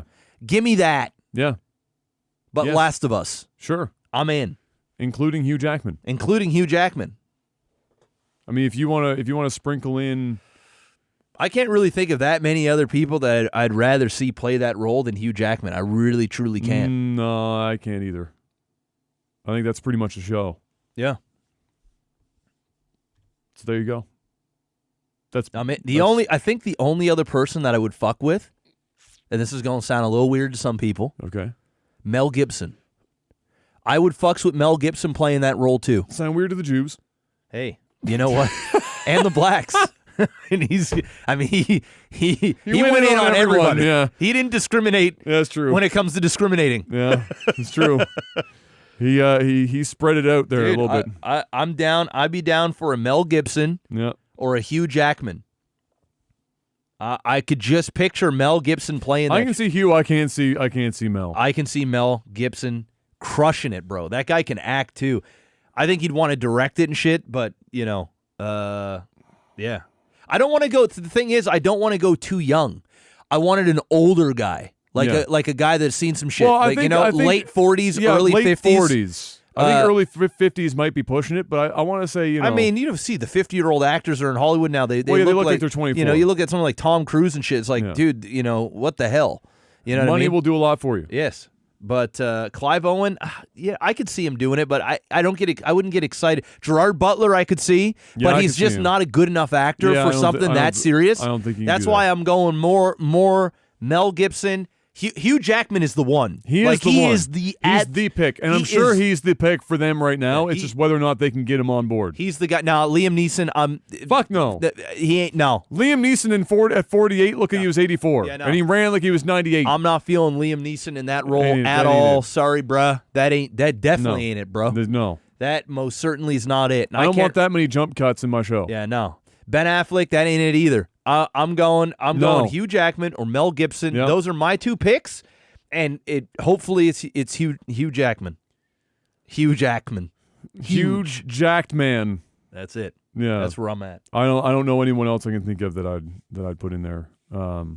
But Gerard Butler's got that look. He ain't got the chops. Gerard Butler's too busy making B-rated action films that are still making money in theater. Loads of money. And he that's- knows his wheelhouse, bro. He's riding his. He's staying in Dude, that wheelhouse. He just announced another franchise that he's starting, where he is, and I'm paraphrasing, but he is basically a security man for some sort of high profile person. So literally the same as the last series. The same as last one, and he gets Shameless. he gets framed for like It's the same plot. he gets framed for some dude. I have to look it. I actually have to look it up because you're gonna fucking laugh, bro.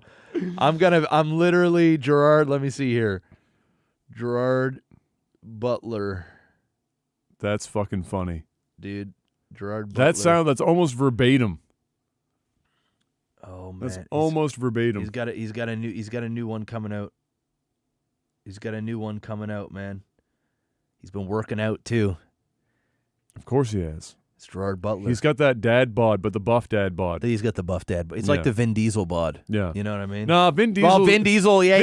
Vin Diesel's weird. Like Vin Diesel has got muscle, but he's still somehow also cut like a bag of milk. Is it green? It's not even a dad bod. He just looks like he's cut like a bag of milk. It just so happens that bag of milk has a certain amount of strength. Afterburn. Maybe that's it. After, No, man. He's got a bunch of fucking movies coming dude, out. he doesn't stop. Dude, what the hell? Nicolas Cage stars in The Last of Us. All right, here it is. I think this is it. Remote Control. Oh no, It's a thriller. Okay. A British corporate intelligence analyst finds himself tangled up in a conspiracy to destabilize the Chinese economy.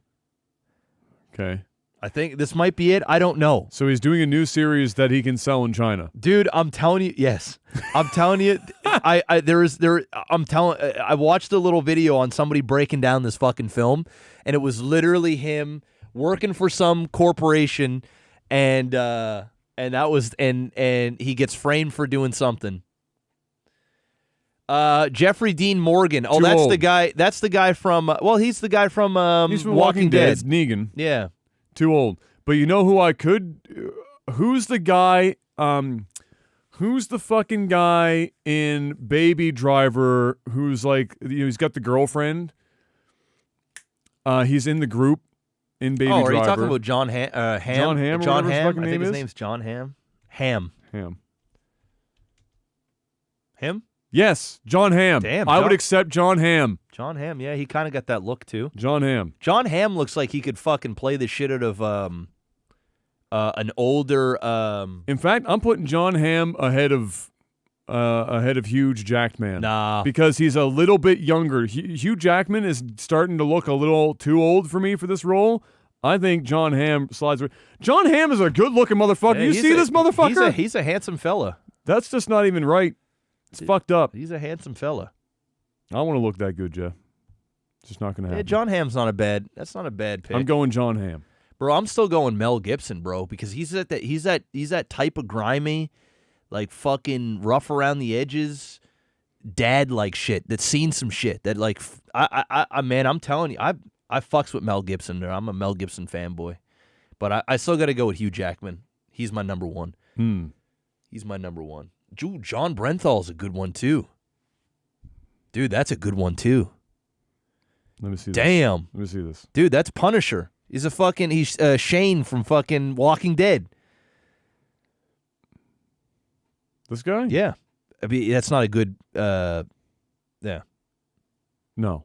You don't think? No. I think he could do it too. I think he could do it too. I'm going to be very real with you right now. He looks like a guy that would play one of two things. He's a good actor. I know he is, but from a visual perspective, for me, for somebody who just outright, I'm not really. He's coincidentally in Baby Driver as well, but yeah, he is.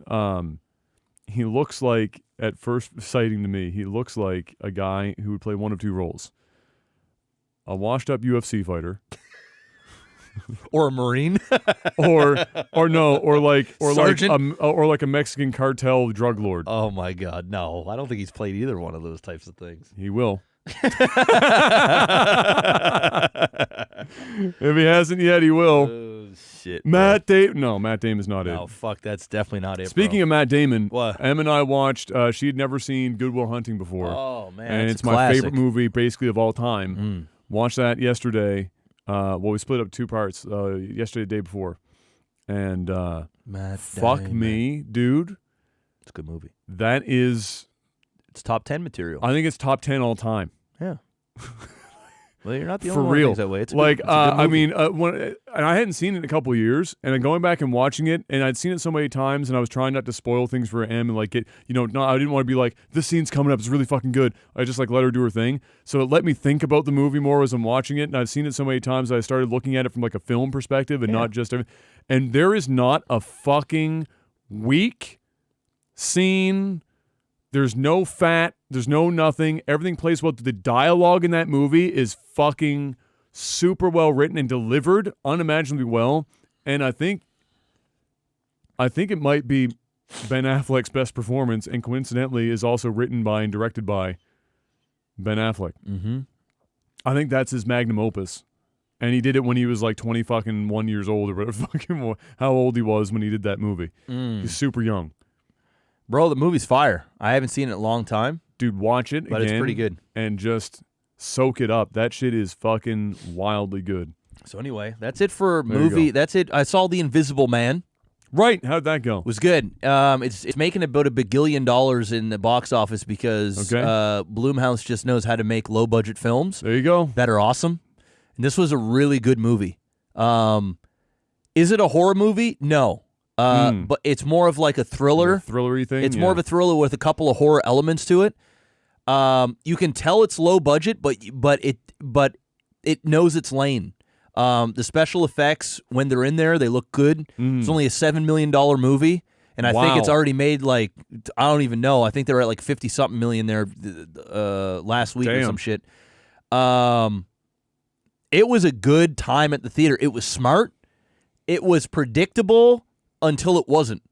So it's one of those. It's one of those movies that like Those are good because Yeah. it makes you think that you know what's happening. Exactly. And it makes the twist that hit that much harder. and then when and then towards the end, obviously, absolutely no spoilers. Where I saw where it was going. Are we talking like Sixth Sense level of No, like, it's not. It's not okay. that type of thing. Okay. But I thought I knew where it was going, and to some degree it went there, but it still didn't. It still blew. It still blew me. I shouldn't say it blew me away, but I still went and I was like, wow, that was smart.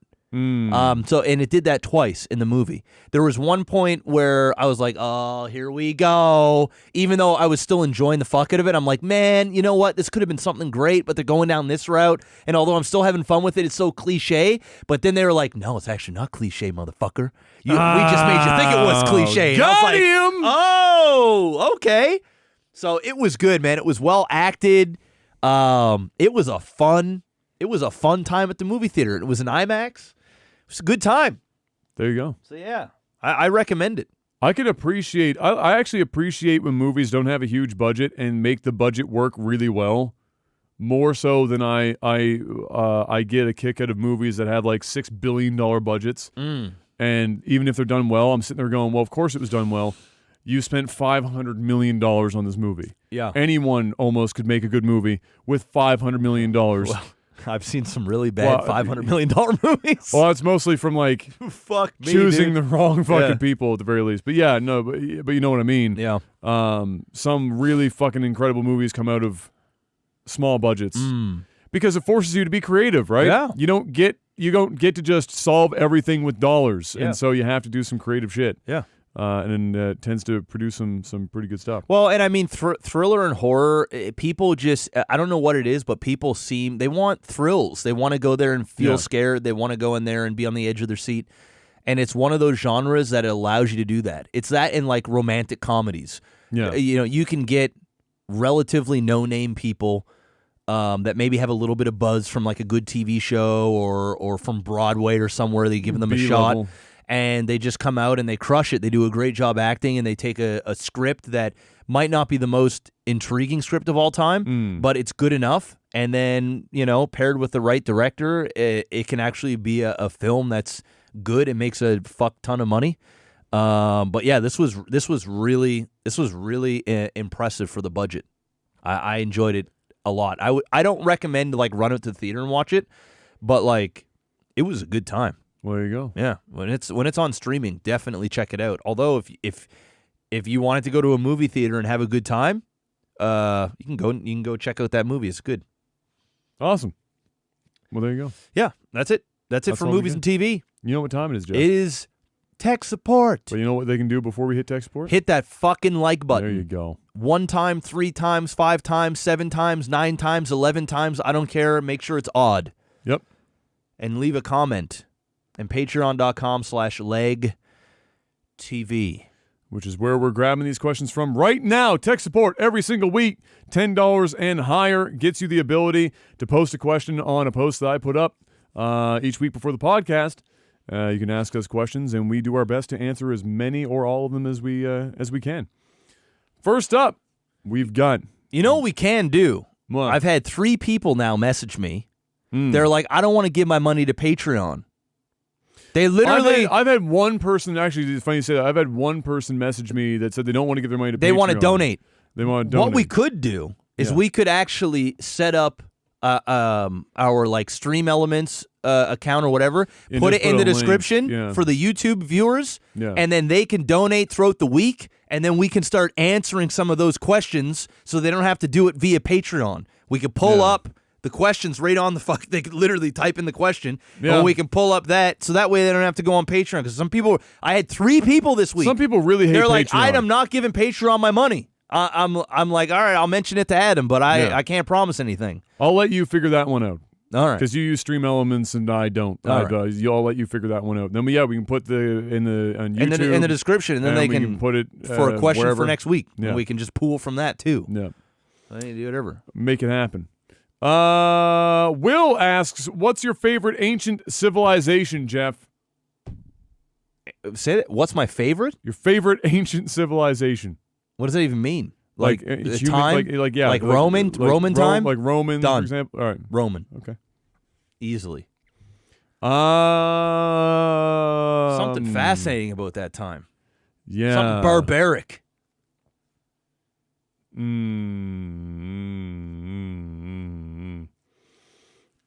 I don't fucking know. I'm like somewhere in between, like the Mayan era of shit on one side, and then, I don't know if like the like feudal Japan is really ancient enough, but there's Japan's an interesting thing because it was an island by itself that the waters around the island were so bad that Japan went untouched as a civilization on their homeland longer than most other civilizations, and so they kept their culture longer before it was influenced by all the white folk that showed up. And And so it was intriguing in that it was more unique than a lot of other cultures. But those two, like the Mayan thing, always intrigued me, and then Japan prior to white folk showing up and fucking everything up like we do everywhere else. Those dang white It's folk. damn white people. Oh It's my, always us. my God. Fuck. They had my people fucking picking cotton and everything. That's right.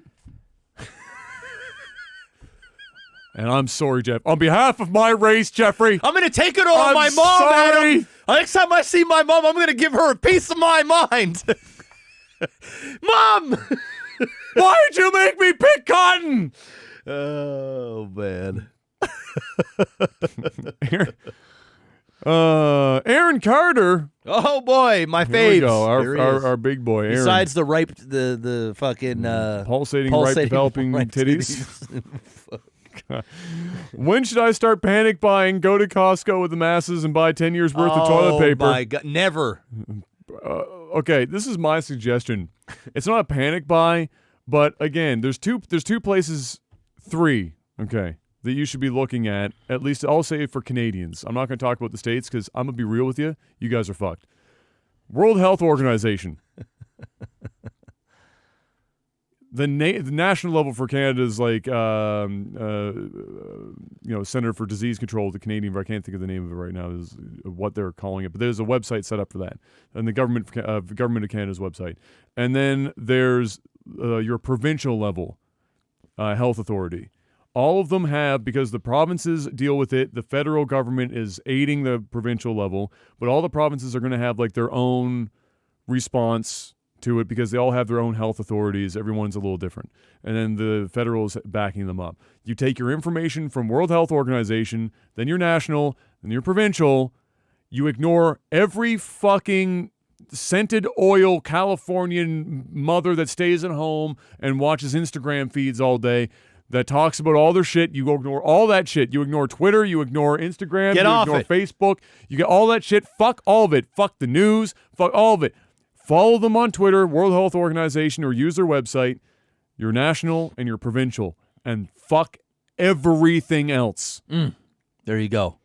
And at that point, Go to Costco. right now they say World Health at best would suggest that the most extreme end, as of right now, unless it's changed recently, is to, if you were in an affected area, to prepare for perhaps 4 weeks, a month, of disrupted life, meaning that maybe there's minor quarantines or they're not allowing people to congregate in areas like major grocery chains or events or workplaces.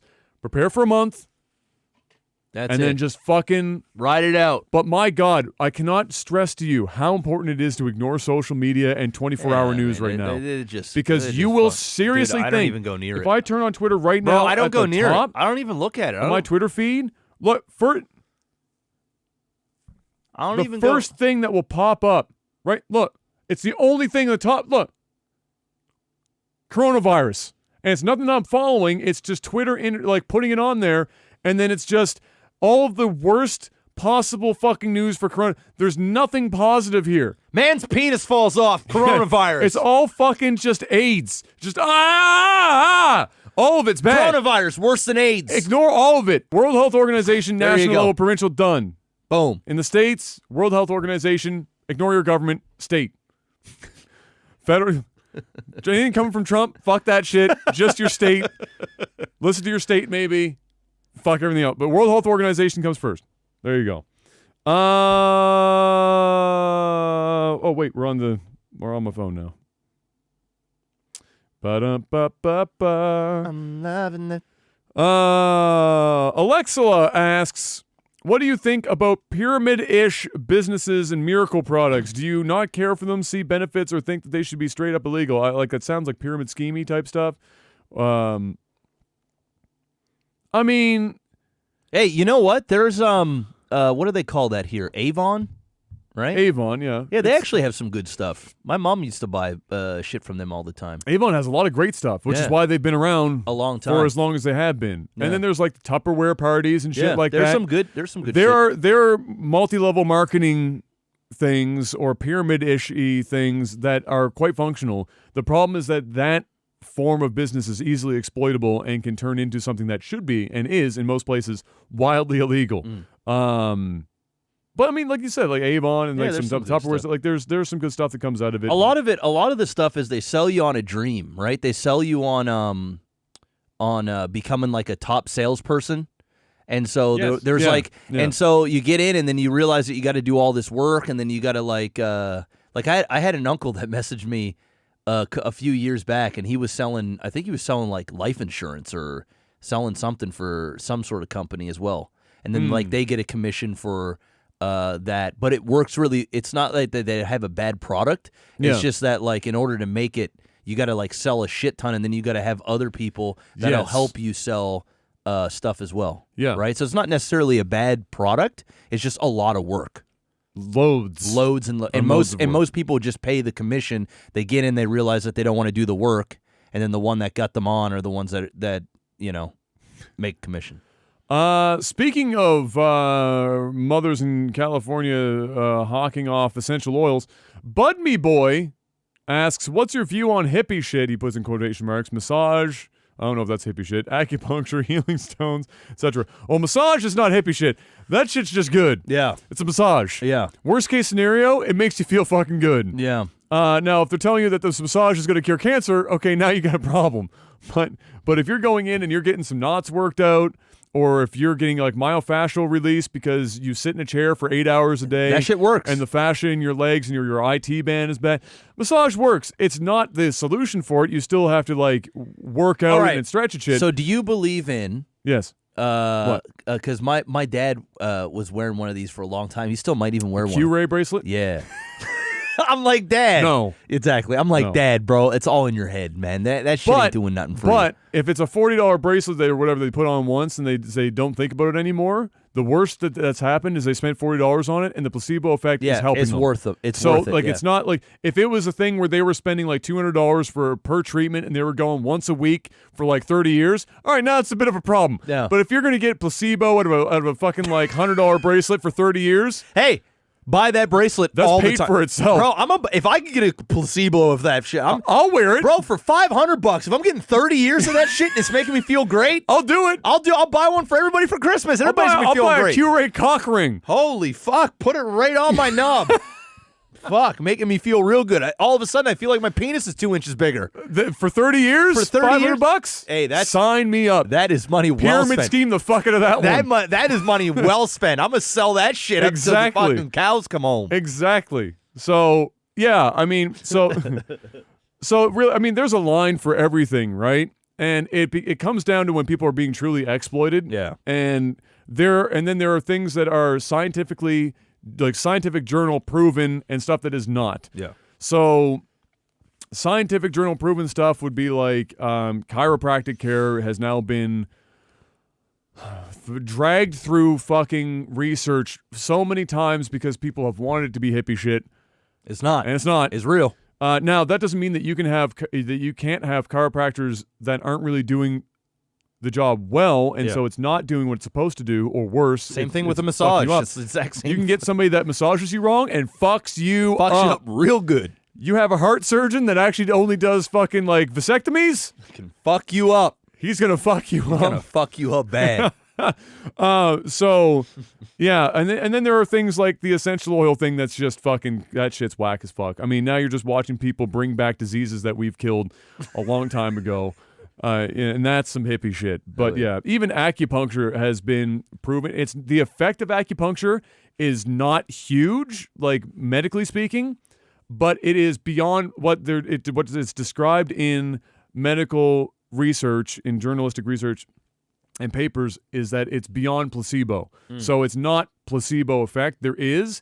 It's just that what seems to affect it is what you're going there for and how long or how often you're going. Yeah. It's an accumulative effect. It's not a go once And hey, problem solved. yeah. And the effect isn't, it's not a cure-all. So it's not like this is, you go and you do this and Yeah, it will solve the it's entire problem. temporary. Yeah. But it's beyond placebo. So there is whatever the fucking people 3,000 years ago in China, or whatever the fuck, figured that shit out. There is something, whether they were onto something or not, it's beyond placebo. So there's things like that. So the things you just need to be wary of is Was there proper research done? Who did the research? Were they benefiting from this research? Because that's sometimes what can happen too. And then go from there. But the essential oil shit, get the fuck far away from whatever the fuck.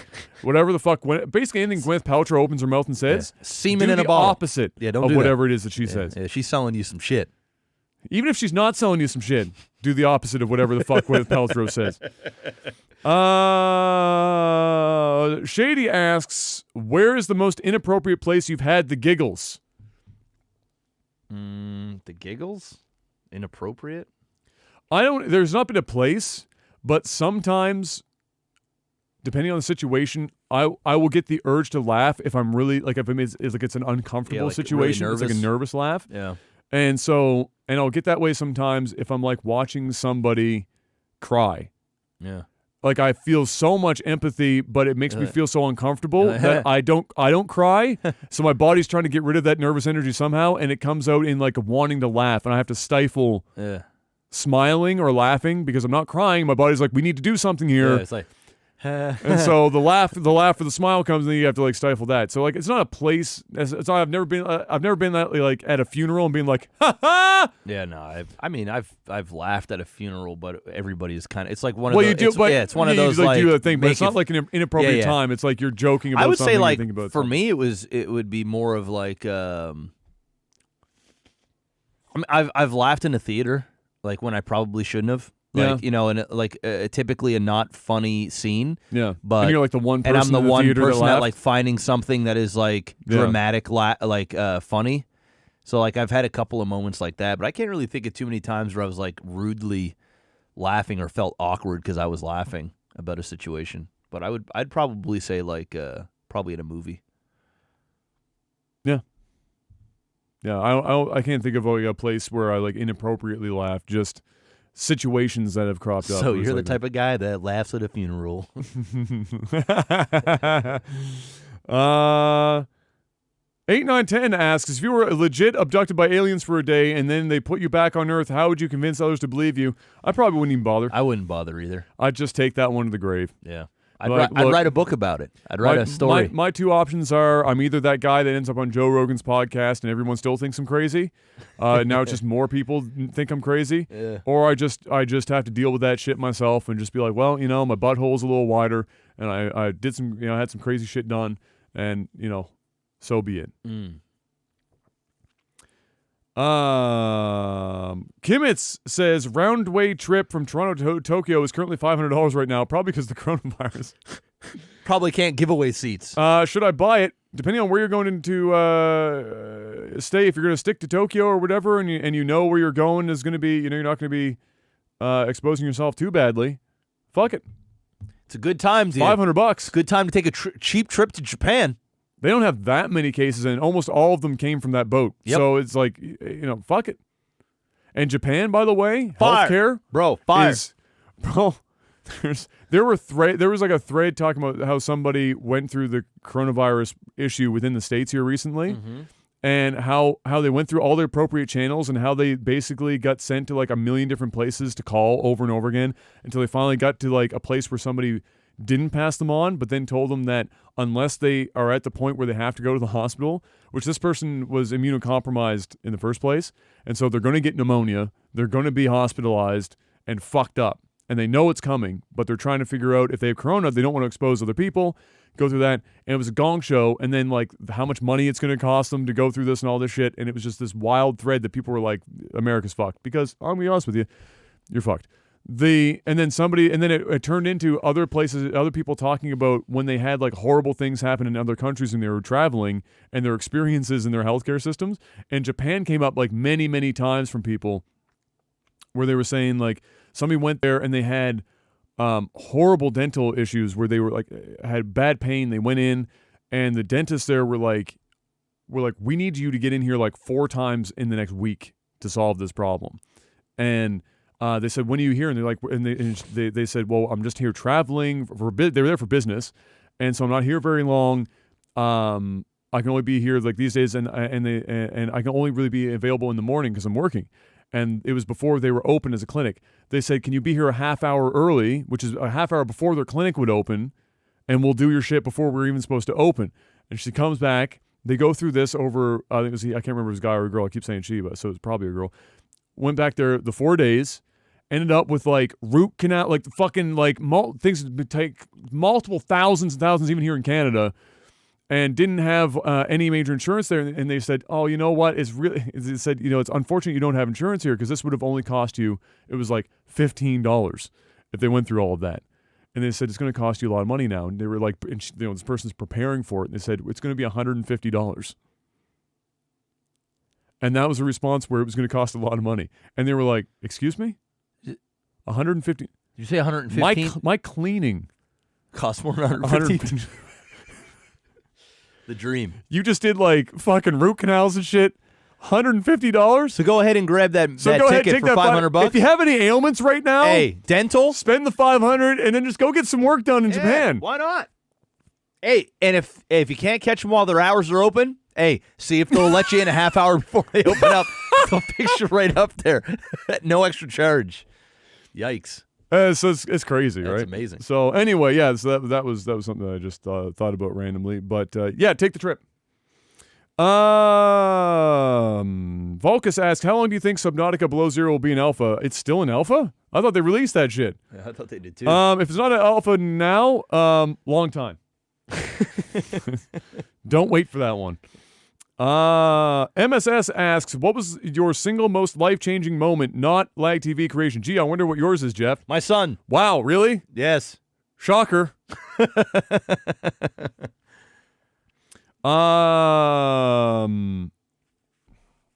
Honestly, the Lag TV creation was for me because I haven't had children yet. I'm not married yet. And Lag TV, I was at a crossroads where I was either going to like go into business, go to Toronto, or stay here And be a fucking and degenerate. be a degenerate YouTuber. And Hey. I went degenerate YouTuber. Hey, sometimes you got to go full degen. And I went You want maximum degen. I have like 60 people watch my streams now. I'm in the peak degen territory.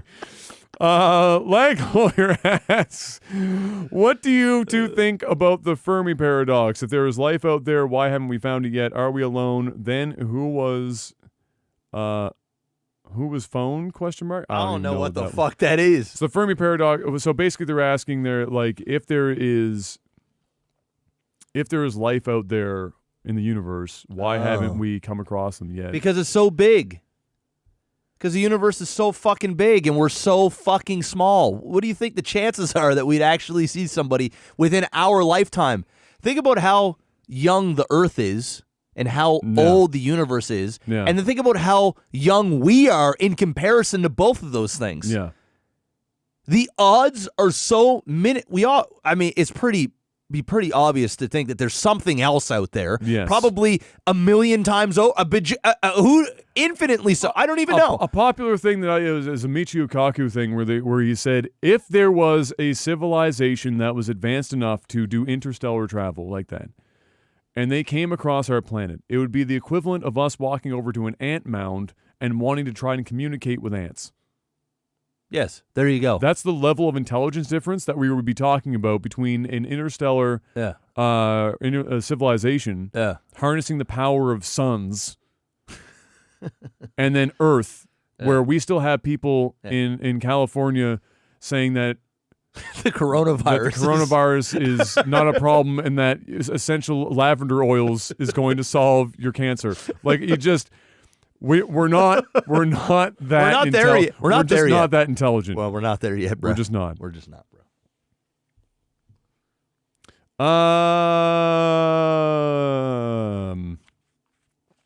Seth asks, anyone you know of has had or have currently shingles? Obviously, either he or somebody he knows I has think them. my mom got them at like years. I could be wrong about that. Is either my mom or... Was it my mom or someone that she knows? I remember hearing about that like maybe 8 or 9 years ago. Maybe it wasn't my mom. It was like a friend of hers or something. But it's super painful. Yeah, I'd have to ask my mom about that. Because I know that, yeah. I can't remember if my grandfather had them at some point or not. The shingles virus is basically a repeat in your adult years, usually late in your adult years. like pushing senior, Oh, of the chickenpox virus. okay. So you only get shingles if you had chickenpox as a child, basically, to my understanding. I had mine in grade 8. And it's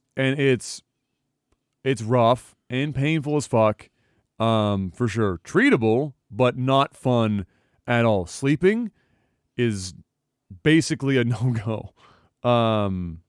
But yeah, it's not good. It's just part of it, and you have a chance of getting it, and there's nothing you can do but wait it out and see what happens. But there's like a vaccine for it and shit. But you're 60 years old, you get a vaccine, autism, right? So For fuck's sakes. But you know what counters autism? Lavender oil. Get on that lavender oil, Jeff. Start now. Oh my god. Start young. Black Jimmy asks this controversial question, Jeff. Thankfully, there's only like one woman in chat, maybe two. What is the hardest thing to explain to women? Common sense. Oh, Jesus. Okay. I'm joking. Okay. Holy shit, bro. Yikes, that would have been good. The hardest thing to explain to a woman. Jeez. Oh, fuck. That I... that if I'm eating out of a bowl, I want a spoon. And if I'm eating off a plate, I want a fork. Fuck.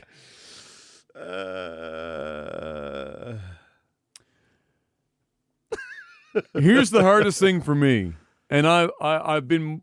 Okay, here's the hardest thing for me. Explaining to especially if you're in a relationship. This is from a relationship perspective. All right. Just because I'm not telling you once every 45 seconds of every day, of every month, of every year that I love you doesn't mean that I don't love you or I'm upset with you. Yeah. Because men show love in a wildly different way than women, and for some reason, a lot of women, not all women, but a lot of women have a really fucking hard time grasping That's a good one. that's the case. I know I was jokes, but that's actually a good one. Yeah. I mean, there are some men that are like super affectionate There and are, are for all sure, yeah. all about that. 100%. But most of the guys I know Yeah. are not like that, and I'm really not like that. Yeah. I'm like my wife tells me all the time. Like there are sometimes when my wife feels affectionate starved. She's like, I just want to be hugged. Yeah. And I'm like, all right. So I go over and give a hug. Yeah. And I'm just like, you know what I mean? But you're totally right. It's like you show love in different ways. Yeah. Right? It's a different, and it's just really difficult because it reads to them like you're angry. Yeah. And then they ask you, are you angry? And you say no. And they I'm say, fine. are you sure? And you say, yeah, I'm sure I'm not angry. I'm and then starting they say, to are now, you really sure? but now I'm And you're starting to get now I'm angry. starting to get angry because you won't, and then it causes problems. So, yeah. So that's definitely. I mean, it's women, right? Women, they're Well, they're hormones and men think more logic. Women think emotion first, and like it's women on average higher emotional intelligence. Men on average more of like a logic side. At least that's their knee jerk reaction. If you put people into a situation, the knee jerk reaction of men and women on average are very different, and one is rooted in emotion. Mm-hmm.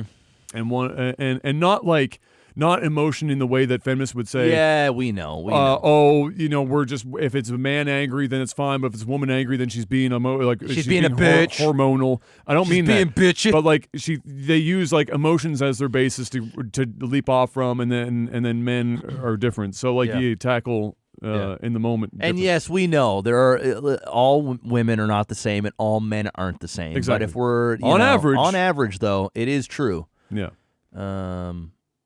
Yeah, I think you nailed it for that one. Last question.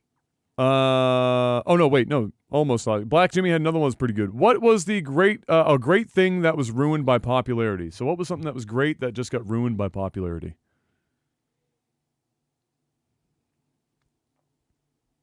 A great thing that was ruined by popularity. A great thing that was ruined by popularity. Damn. I'd probably think of like some sort of music. Rap music. Uh, It's the #1 genre in North America now.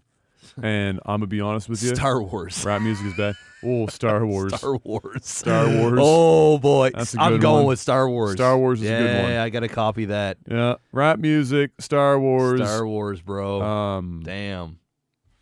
Star What Wars. else was ruined with popularity? Star Wars. I'm gonna be honest with you. It's gonna sound real bad, but gaming. Yeah. Because of what? Not because of any other reason than it changed how publishers wanted games to be and what the games ended up being, and more for a wider and wider audience, and it's in general resulted in at least extended periods of just shit fucking video games. Yeah. With less and less like shining moments. And then now we have mobile games, which is just a whole other fucking. Last one. MSS asks, tell us one embarrassing story from your school times that we have not heard before. Hope it's not someone You haven't else heard it. grabbing Adam's dick. I think I've literally told I think you've told almost every embarrassing just about story every there was. embarrassing story there is to know. I think even I've tackled pretty much. I really, truly can't think of any other embarrassing stories that I've had as a kid. I really can't. I mean, I think I've told it. I think over these fucking like last 9 years, I think people know just about every funny, dumb, embarrassing, ridiculous story about me that I'm willing to share on the internet. Yeah, I can't really think of anything that I haven't already. No. I don't got anything left, I don't think. I don't think I got We've anything covered left in the pretty tank. much. I didn't have many to begin with. But I don't think I have anything else. Yeah, I wish I could answer that and give you something fresh, but I off the top of my head, I can't really think of anything. Yeah, I mean, nothing. And that's all we have. That's how we have to end the podcast. That's how we have to end it. It sucks that I have we've to got end it nothing. that way, but I Sucks. got nothing for you. You know what would make the end of this podcast suck a little less? Hitting that like button. Lavender oil, Jeff. La- Get a little bit of that lavender oil. that like button all up. Just get it nice and fucking. Oil that like button up. Just oil it up. Good algorithmic things will happen. Ladies and gentlemen, Not even a placebo. Just it will happen. we're done. We're done for another week. Technical Alpha, thank you very much. Patreon.com/LagTV. If you want to financially support the podcast and maybe get a little something extra in return, it does go a long way. We'll work on seeing if we can find another way outside of Patreon to get stuff happening. But I promise you right now, I am not going to go down the road of doing like, if you give us $100 via PayPal, we're going to send you merch. No. No. It's questions only. It's going to be questions only. It's tech support only. Tech support only is as far as that will go, because I'm not playing the juggling emails and stuff, trying to figure out everyone's information. Ain't nobody got That's time through for that. Patreon Yeah. and Patreon only. Until next time, ladies and gentlemen, thank you very much for stopping by. We'll see you guys next week, and until then, peace.